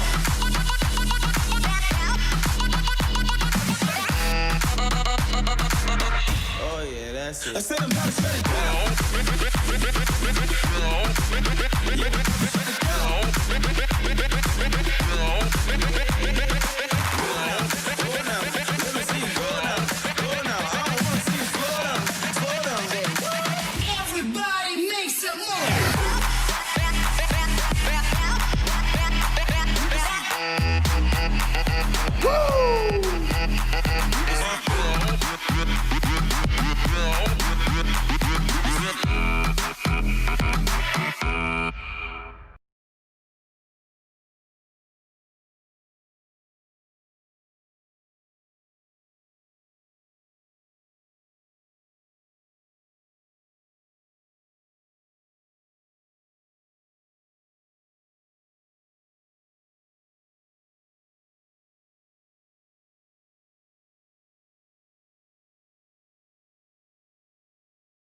Credit one to go in the period.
Welcome into the Golden Knights second intermission report here on #FortressAtHome. Thanks for sticking with us. This scoring summary presented by Southwest Medical Associates. Your Vegas Golden Knights continue to lead the Dallas Stars 1-0. Shots on goal presented by Quest Diagnostics. The Dallas Stars had 5 shots on goal for a 2-period total of 14, and the Golden Knights had 11 shots on goal for a 2-period total of 25. Mike McKenna back with us here on Fortress at Home to break down all of the amazing happenings of tonight's game. That's me. First thing, yeah, that is you. Can you tell we don't plan these things? That's the fun of it, right? Yes, exactly. This is very organic. Well, I mean, if this was a supermarket, this is organic. This is Whole Foods. I prefer Sprouts. I actually kind of like Sprouts better too. But Trader Joe's. I've never heard it abbreviated before. This must be the millennial thing. Oh, okay. I'm 28 years old. I'm not like a young, spry chicken. Anywhooser, the Golden Knights continue to lead this one 1-0. And something we were just talking about right before the break that I think is a great sign for the Golden Knights right now is that they were able to hold off allowing anything in those last couple of minutes, because the last 2 games that's been problematic late in periods for the Golden Knights. Stormy, you were dead on with this, and it's a great point to have. I mean, if you're in the bench, if you're on a team that allows goals routinely with a minute left, 2 minutes, like that deflates your locker room so much. You go in and you're searching. Even if you've had a good period, if you allow a goal in those closing moments, it feels completely different. It feels like as good as you were, it almost didn't matter. Well, haven't seen that so far tonight for the Golden Knights. They've been really, really strong at the end of the periods, and that's been punctuated by the score on the board. Especially even in those last few, 30, 45 seconds where there was a drive to the net and they still were able to hold everything They snuffed it right off. out. Yeah, awesome stuff.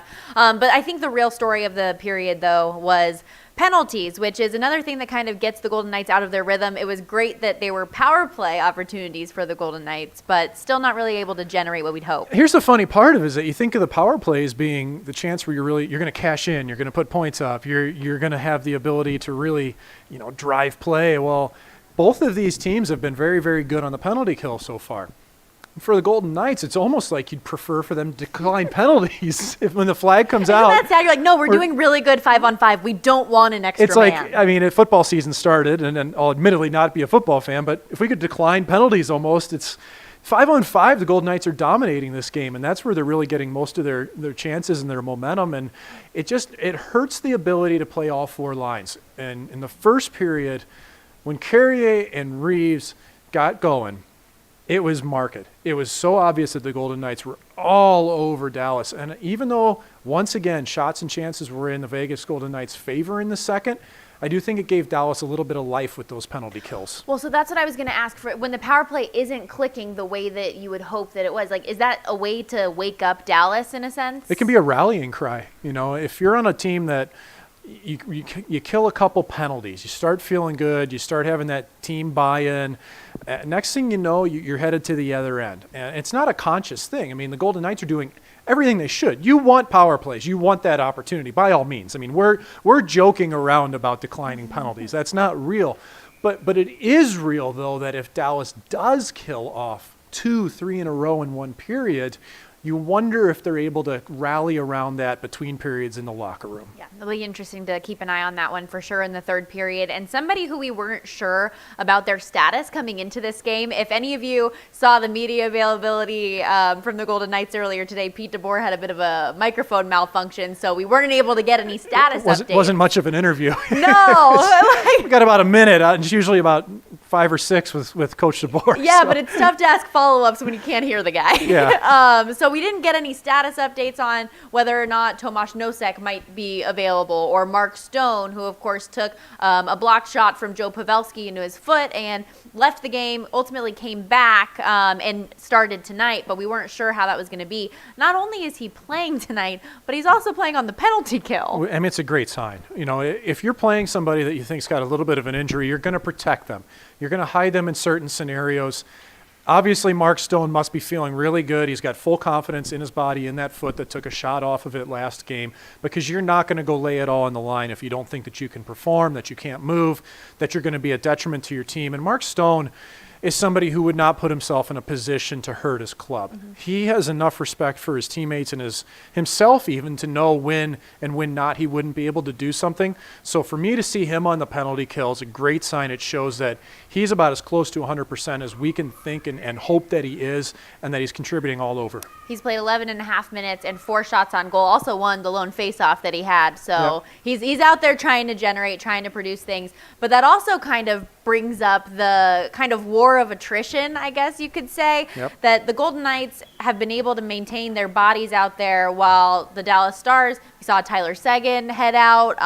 Roope Hintz obviously left the game last game. Who Corey Perry left the game last game, came back in, but bodies. Really what it comes down to is Dallas is taking a beating right now. And this is what happens when you control play. And the more shots that the Golden Knights have, the more that the Dallas Stars have to chase things, you get in compromised positions.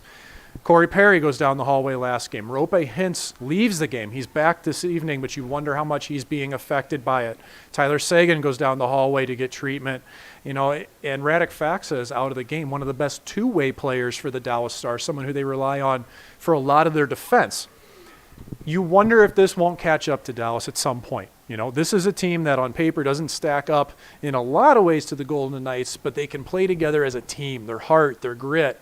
And right now, a lot of those guys are really banged up. And it's tough to play through that. You can, but you're not always able to bring the full 100%. Well, and if they are able to play through it, all they need is 20 more minutes for them to tie this game up and get on the offensive and get a go-ahead goal. Yeah. So how do you hold that off? How do you make sure that the Golden Knights keep everything that they're doing? Well, the Golden Knights have to worry about themselves for sure. First and foremost, they've got to worry about taking care of the blue lines, the offensive, the defensive, not give the Dallas Stars any opportunity to take turned over pucks and take it back in the Golden Knights' direction. Thankfully, Robin Lehner's made some really, really big saves, but it's something for them to keep track of. They cannot give Dallas anything. They have to make them earn it. And if the Golden Knights keep playing the way they are, they will generate more power plays. They'll continue to control. But Dallas is just so good at hanging on. So it's incumbent on Golden Knights to keep their pace of play up. Because you did bring up Robin Lehner, he hasn't faced a ton of shots tonight, but I feel like when he's needed to make the critical save, he hasn't let anything in. The save on Jamie Benn that he made coming out of the corner, I believe about 9 minutes left in the second period. Jamie Benn has a completely wide open lane to the net, doesn't shoot, makes a move, goes far side. He had the whole front side to work with. Robin Lehner was nice and patient. He stayed with him. And when it came time to extend, he not just extended, but got a really strong push, got his toe on it. By that point, he got some backside help from his defenseman, which is great to see. But that was a massive save. Again, 1-1 is such a different look than 1-0. And it's a hard save to make when you haven't seen a lot of action, to remain patient, to not overplay a puck, which would have been very easy in that scenario. And especially on somebody like Jamie Benn, who you know is really, really crafty and tight. You saw the move that he made in game 4. Geez. Yeah, 4. We had a lot of hockey. It's a lot of hockey, but yeah, somebody who's got a great set of hands. Robin Lehner knows that, and he was able to stay with him. Well, it's something that always kind of makes me laugh, that is when people are still kind of bringing up the who was going to play in net today type of a thing. You knew it was going to be Robin Lehner, at least we all did. I thought so. Yeah, I don't feel like that was a question. I've been wrong before. Well, this time around, Yeah. I don't think that was a question that really needed to be asked, because even in these losses, he's only let up 2 goals and an overtime goal. You know what I mean? Here's my thing to that, though. Robin Lehner's been good. Very. Okay? The games that he's won have been shutouts. And it's kind of mind-numbing at times as a goalie to know that you might have to have another shutout to win the game. But that's been his mindset, and he said that afterwards, knowing that I think tonight I'm going to have a shutout to get this win. And if you can mentally get yourself to that state where you feel impenetrable, that you just cannot allow goals. Robin Lehner has done that previously in the playoffs, and the team's relying on it. They know that he can do that. It's not an easy position to be in by any means, but these are really the moments where you'll see where it's time for him to really clamp this game down and try to keep Dallas off the board. Yeah, I was like, unless Robin Lehner can score goals or something, he's going to stay in that. Like that's. Yeah. Well, and things can always happen for sure, but we're at a moment now where there's no back-to-backs any longer. It's every other day. You have the availability to get rest the day after. Teams aren't practicing; they're taking morning skates and going and playing hockey. So it's easier to rest up in that scenario, and without the back-to-backs, if Robin Lehner keeps playing well, I mean, that's what you'd expect to see. Can you take us a little farther into his mindset and maybe the mindset of just all the players in the room during this intermission with 20 minutes to go to keep their season alive? Focused on a mission, not letting any of the outside factors play in, just totally focused in the room. Everybody in that room knows what their job is, what they need to do. They don't need anybody else to score. I'm sure the Golden Knights would love to put 3 or 4 more in if they possibly could, but they don't have to have that. If everybody on the team plays responsible, if they can all look each other in the eye at the end of the game, at the end of the third period, there's a really good chance they'll be on the right side of the ledger. Awesome. Well, let's see some responsible, good, solid, good, clean, fun hockey. That's it. Good, clean, and fun. I will say thank you guys again for using that hashtag Fortress at Home. Did you give any more thought to your potential growling for us, Mike? Well, I've got a request from my buddy Brian Slagle to do some Amon Amarth, and that's a great suggestion. My problem is that I don't know all lyrics, and that hurts me. I think what we should do is just get you to, we're obviously going to be hoping for another game. Yes, so maybe just come prepared for game 6 with the goods. We need a karaoke machine is what we need. Oh, my God. So that's something that we can put it up right here, maybe. I'm really disappointed that maybe it happened and we just didn't get to see it, but that there hasn't been karaoke in the bubble, because that's something that we've talked about and they planned on doing. William Carlson, big ABBA fan, really good at karaoke. What do you have? Go-to karaoke? Do I have a go-to karaoke song? no. Mine's Whitesnake, Here I Go Again. I don't know. I really that like high note from David Coverdale, Here I Go. It's ear-piercing. I could try to get into some Alanis Morissette, but really I would just like to rap Eminem. That's kind of my thing. I'd like to see you rap. I don't think that you would like to see me yes, rap. Yes, I would. Mom spaghetti. I had spaghetti today, by the way. We said mom spaghetti. Well, Mom I had spaghetti Max today. Pacioretty. That was still one of my favorite posts from last game. Knees weak. Yeah, cool. Life's hard. Anyways, and also just a quick thank you to Daggett97 and Real Justin on Twitch, because even though all the rest of you on social were voting for this guy in the cups, you guys had my back, and I appreciate you. And I do too. I do too. Stormy deserves all the love in the world. Liar, liar, pants on fire. Stop it. I'm just sucking up to Dags. He's always all over. He's gifting subs. He's the best. Let's send it over to this awesome intermission throwback in our VGK vault, and we'll be back with you in a bit.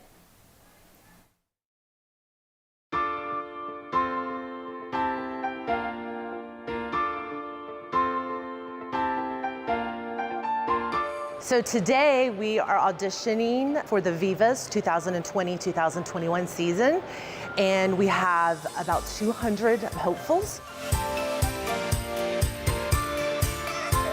So this year we are looking for a very well-rounded person. Not only do they have to have a great personality, they have to be friendly, they need to be able to meet and greet with people, they need to be able to work well in the community, and of course perform on the stage.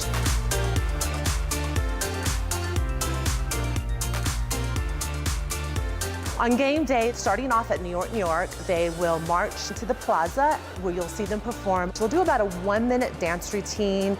That's where they get to show off their special skills, some fun tricks. Just you'll see them really get excited for the game.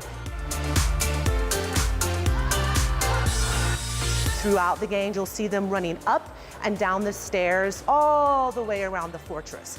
You'll see the Vivas up at the castle, you'll see them in the upper bowl, you'll see them in the lower bowl, and they love meeting and greeting with the fans. So this year we are going to announce the new Vegas Viva teams by video conference because we couldn't do it in person, so this is the next best thing. We're just so excited to move forward with all of you. Yay!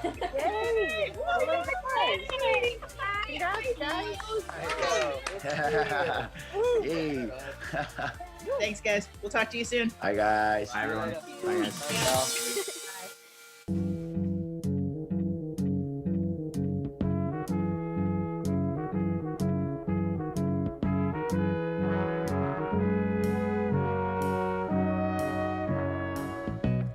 Where it began, I can't begin to knowing, but then I know it's growing strong. Wasn't the spring, and spring became the summer. Who'd have believed you'd come along?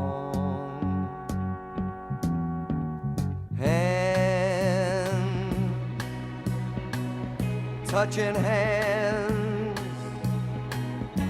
reaching out, touching me, touching you.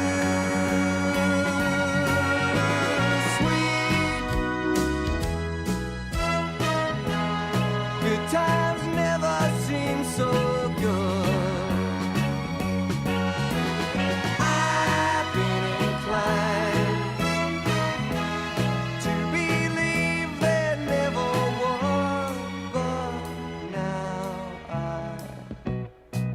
at the night, and it don't seem so lonely. We fill it up with only two. And when I hurt, hurting runs off my shoulders. How can I hurt when holding you?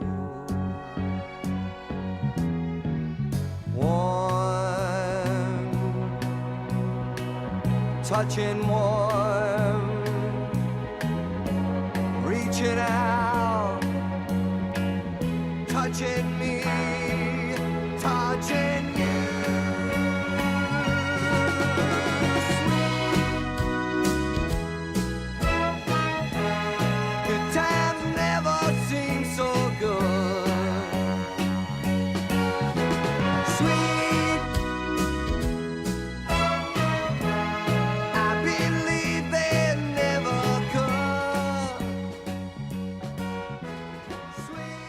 Golden Knights fan, third period starts right now up here in the castle from the Dropkick Murphys. Ken Casey, they're playing tomorrow night at the Park Theater. You ready to get it going? I'm ready, baby. Let's go! Third period is ours!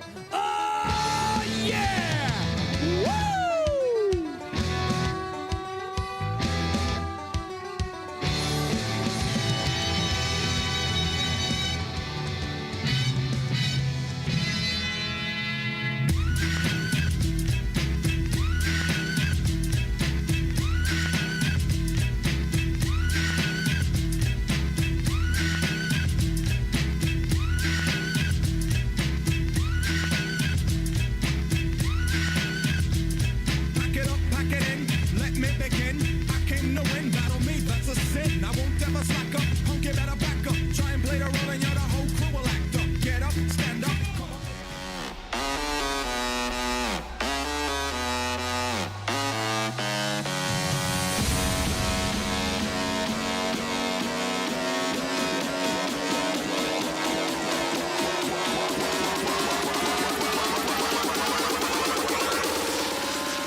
What is love? Baby, Baby, don't hurt me. Don't hurt. Oh, Oh my didn't God. see you there. Whoops. What's going on? You Just caught- getting you my caught us. Pumped up to the jams. Anywho, there. Golden Knights leading it 2-1. Dallas Stars obviously turning up the pressure a little bit as we welcome you back to Fortress at Home, and we need the fans at home to turn it up. We need some more dancing. I love it. VGK Warmies guys got it going on. Everybody dance now. We were in here breaking it down like dun, dun, dun, dun, dun, dun, dun. We take ourselves extremely seriously. This is a very serious program. If you haven't noticed that already, we go over our rundowns and we decide what we're going to do that could potentially not make us look like fools. We're so serious we have ring pops on our hands. You caught me. Amazing, amazing. Wanted to shout out. I just tried to lick the microphone. I was going for the ring pop, and I just tried to lick the microphone. Your teeth are starting to turn colors too. Oh, Like, yay! like George the Animal, the wrestler What from the 80s. flavor is that? This is blue raspberry watermelon. We have more important things to talk about, Anyways, though. We're yes. kicking it to Stormy here. Case Newton, bacon cookies when the Riley Smith goal was scored, so she's taking credit for that. That's a bad boy. sign. It's a sign. Just keep baking. Just keep going. People will eat Send those. them here. Stormy Bonantoni, BUON, get it started. Yeah, at CC. City National Arena, 1550 Pavilion Care Center. of. Yeah, that's really important to me. So hopefully that works out. Also, the Golden Knights are like really good at tweeting. They put things are going well. Narrator. Things indeed were going well. Things indeed were going very well for the Golden And Knights. Hope at the Approach said that whenever things get back to normal and we're back at the Fortress, the beers are on her from our VGK Worldwide fan. I'm going to hold you to that, Hope. Yep. I'd like a nice pint. That'd be fantastic. Wonderful, So, wonderful. We're always up for that. Well, We're here like- for the people. Like I said, the Golden Knights have a 1-goal lead right now. We need you guys at home to help them hold on to it. Send in everything that you got at Fortress at Home. Dun, dun, dun. Keep going. And Dun, dun, we're dun, out. Dun, dun, dun.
Great moments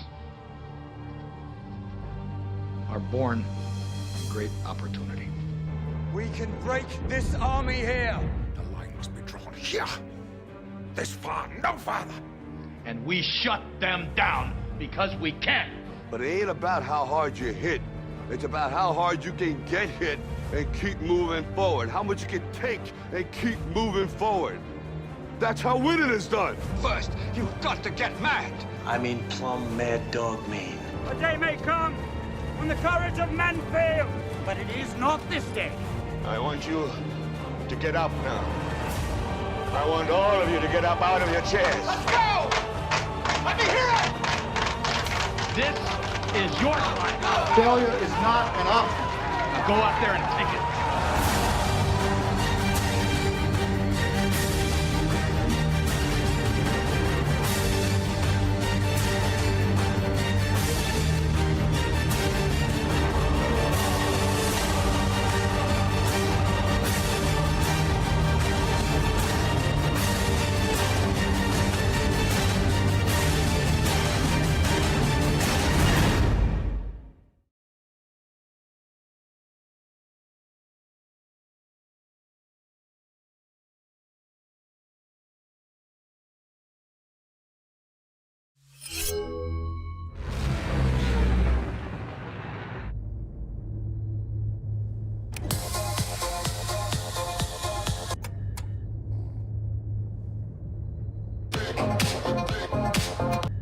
Stop touching things.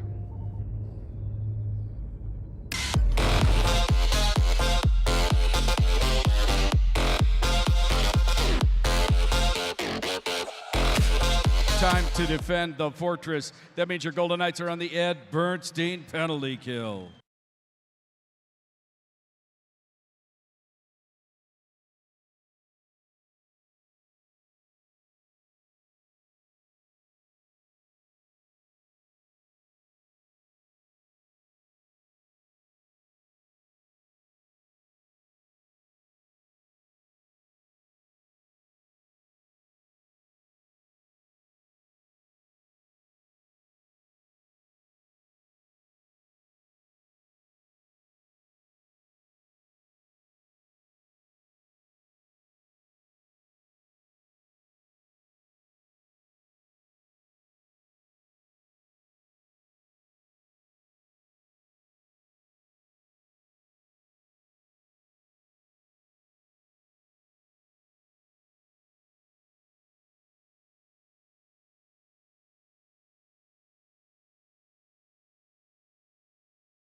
Credit one, 1 to go in regulation.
Well, Fortress at Home fam, we have extra time with you here today as we are headed to OT.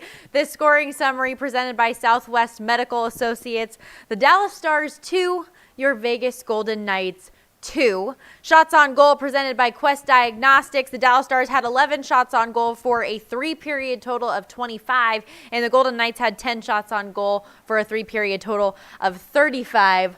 Mike, when the VGK are up 2-0 with 10 minutes to play, I know I, for one, didn't expect to be having this conversation with you right now. What happened? Well, nobody does, because the Golden Knights have been so good at being able to pull these games out once they get a lead, especially late. And they're playing a team in Dallas that doesn't give up. They can't be bullied. That is really resilient. And they've been through a lot this season. And story of the series, really story of the playoffs, Jamie Benn scores. Dallas is captain. They follow him.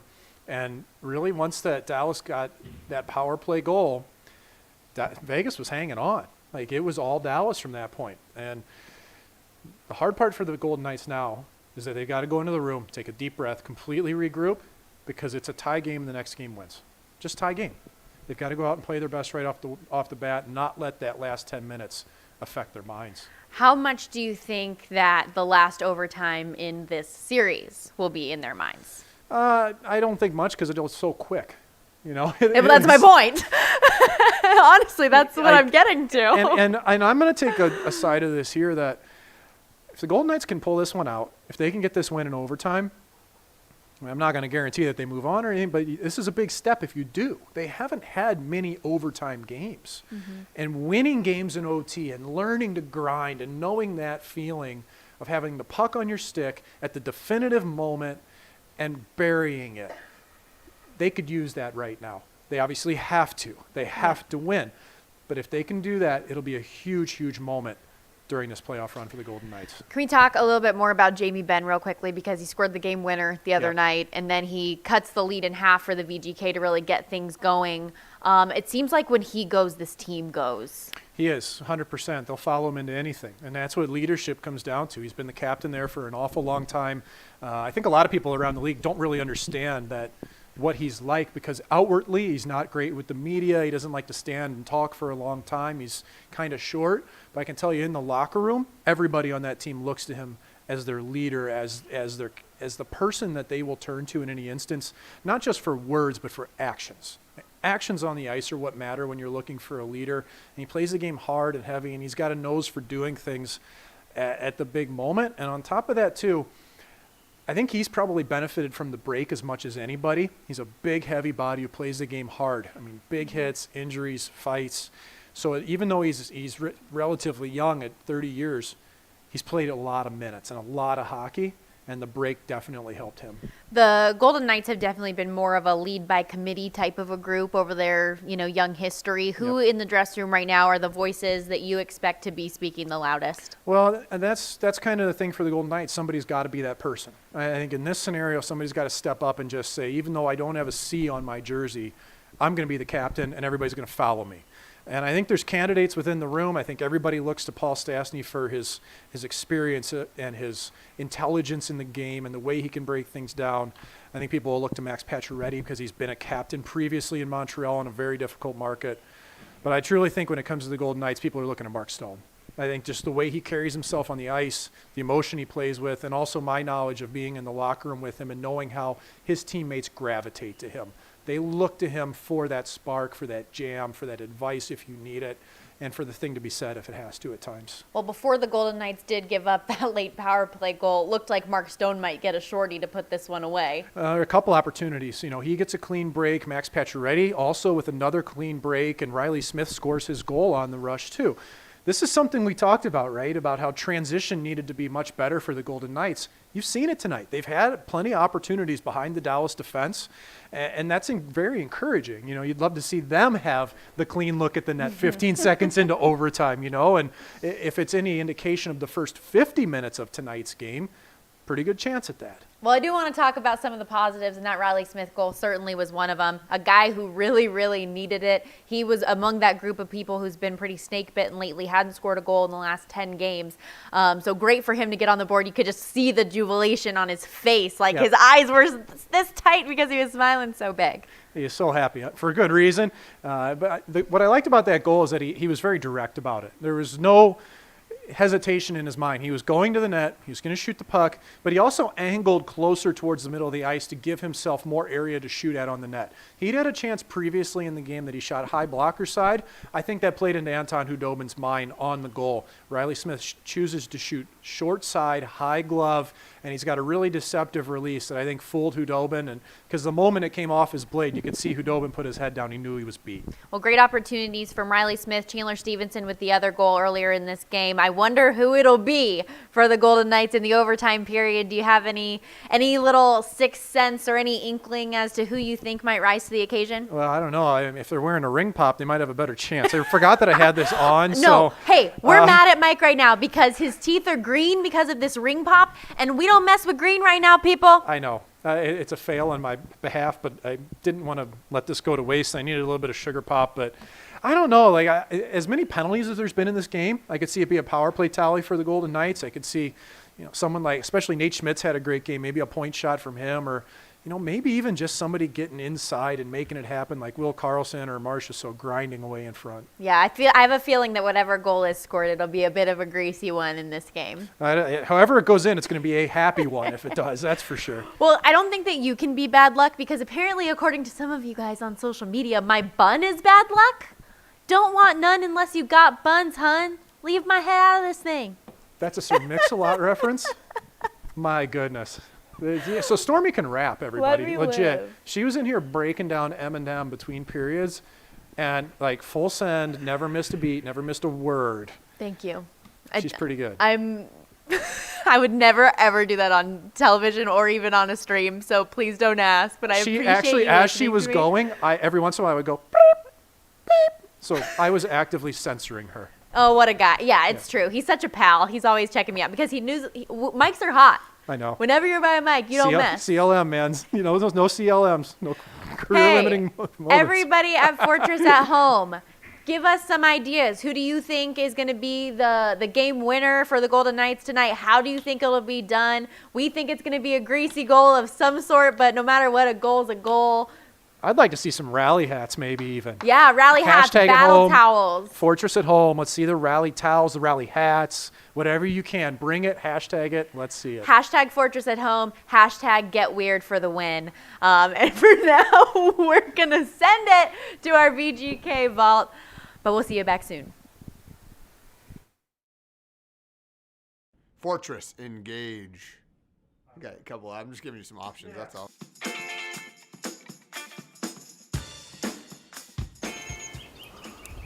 Too many steps.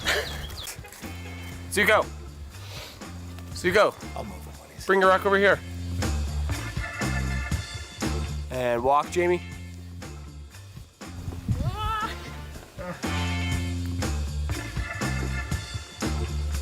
We'll get it. It's a V. Zuko, come here. Zuko. And then the dog. 3, 2, 1, lantern.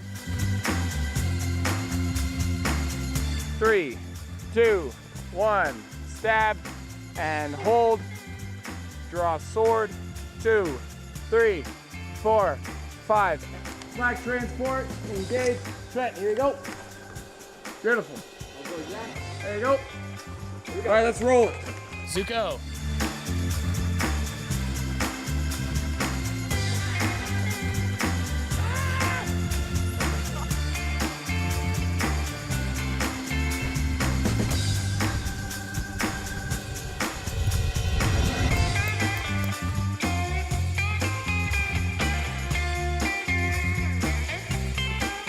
Pull back, pull back.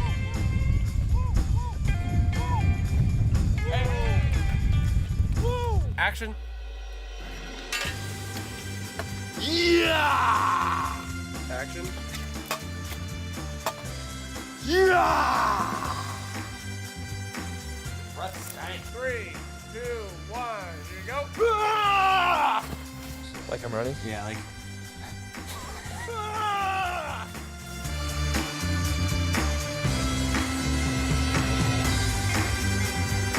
Not too much left here. I'm rolling. Just like 3 more hours.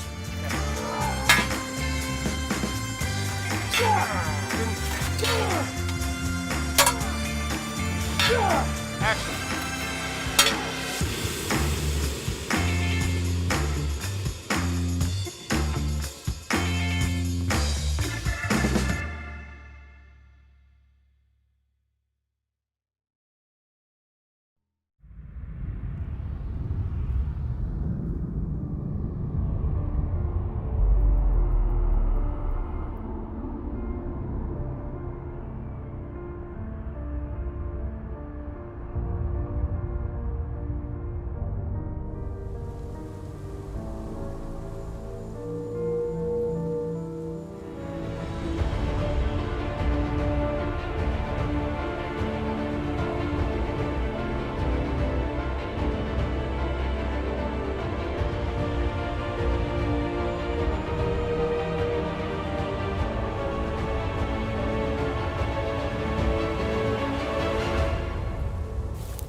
Go, Knights, go!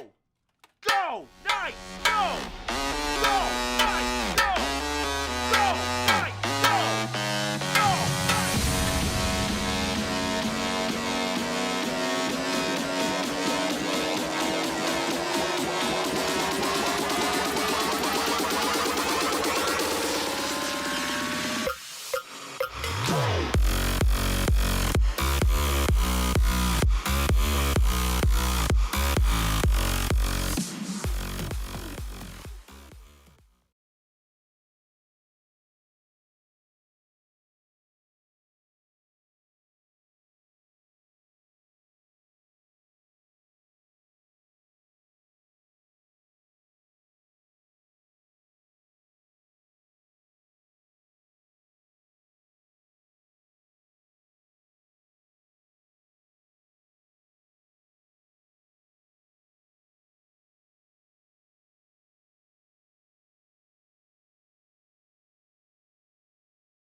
Time to defend the fortress. That means your Golden Knights are on the Ed Bernstein penalty kill.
Dennis Garyanov with the dagger on the Golden Knights season. That'll do it for the VGK. This scoring summary presented by Southwest Medical Associates. The Dallas Stars 3 in overtime. The Vegas Golden Knights 2. Shots on goal tonight presented by Quest Diagnostics. Both teams just one shot on goal in the overtime period. The Dallas Stars finished with 26 on the night and the Golden Knights with 36 on the night. And Mike McKenna, as we welcome you back in. A tough way to go for the VGK. Put a lot of effort into this season and through the pause to get to this point, not the way we wanted to see it end. Hard for the guys, hard for everybody. Hard for the fans, hard for all of us on the broadcast team, in the offices, all of Vegas.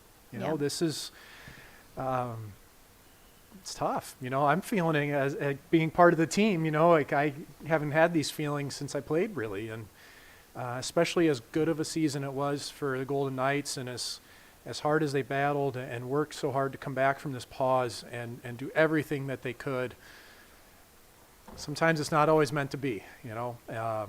But the nice part is that it's a pretty good hockey team and there's a lot of hockey left to play in Vegas.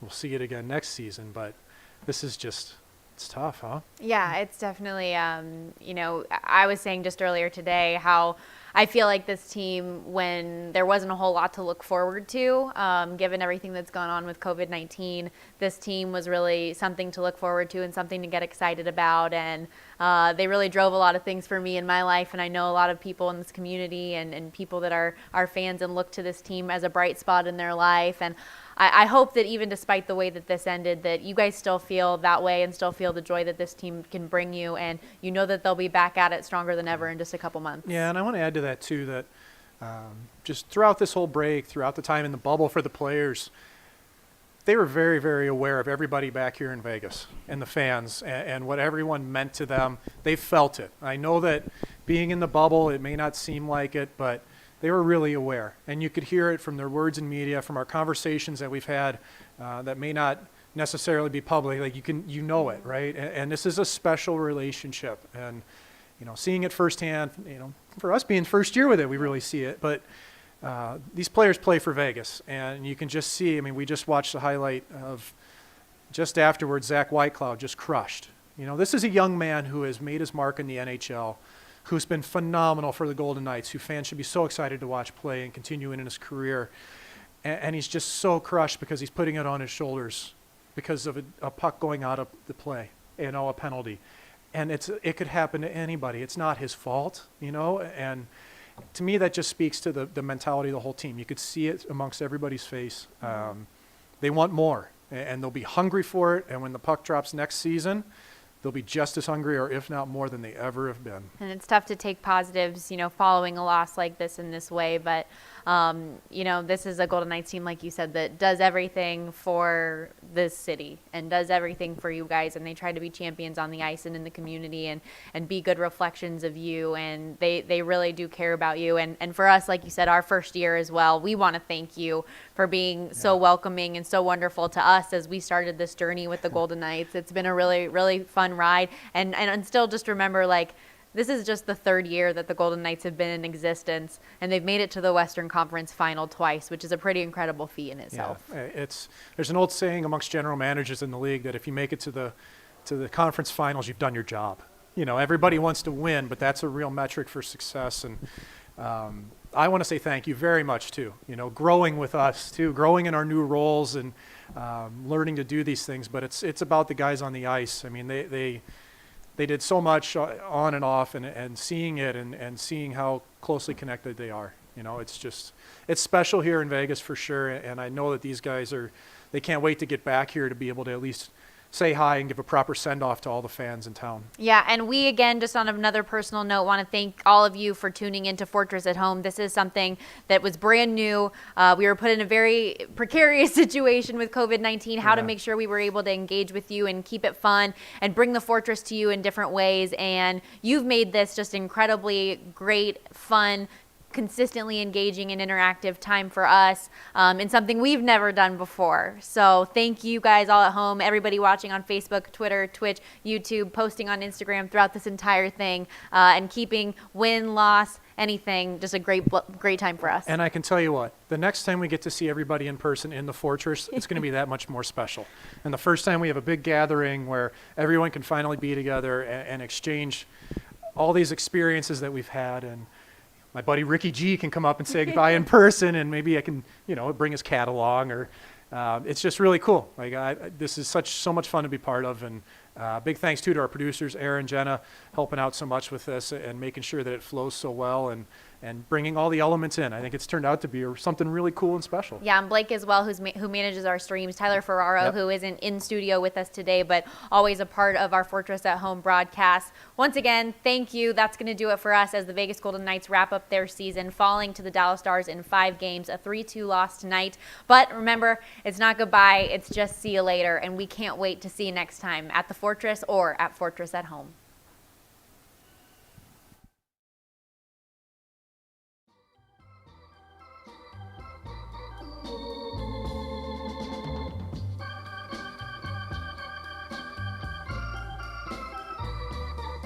That's life. That's life. That's what all the people say. You're riding high in April, shot down in May. But I know I'm gonna change that tune when I'm back on top in June. I said that's life. And as funny as it may seem,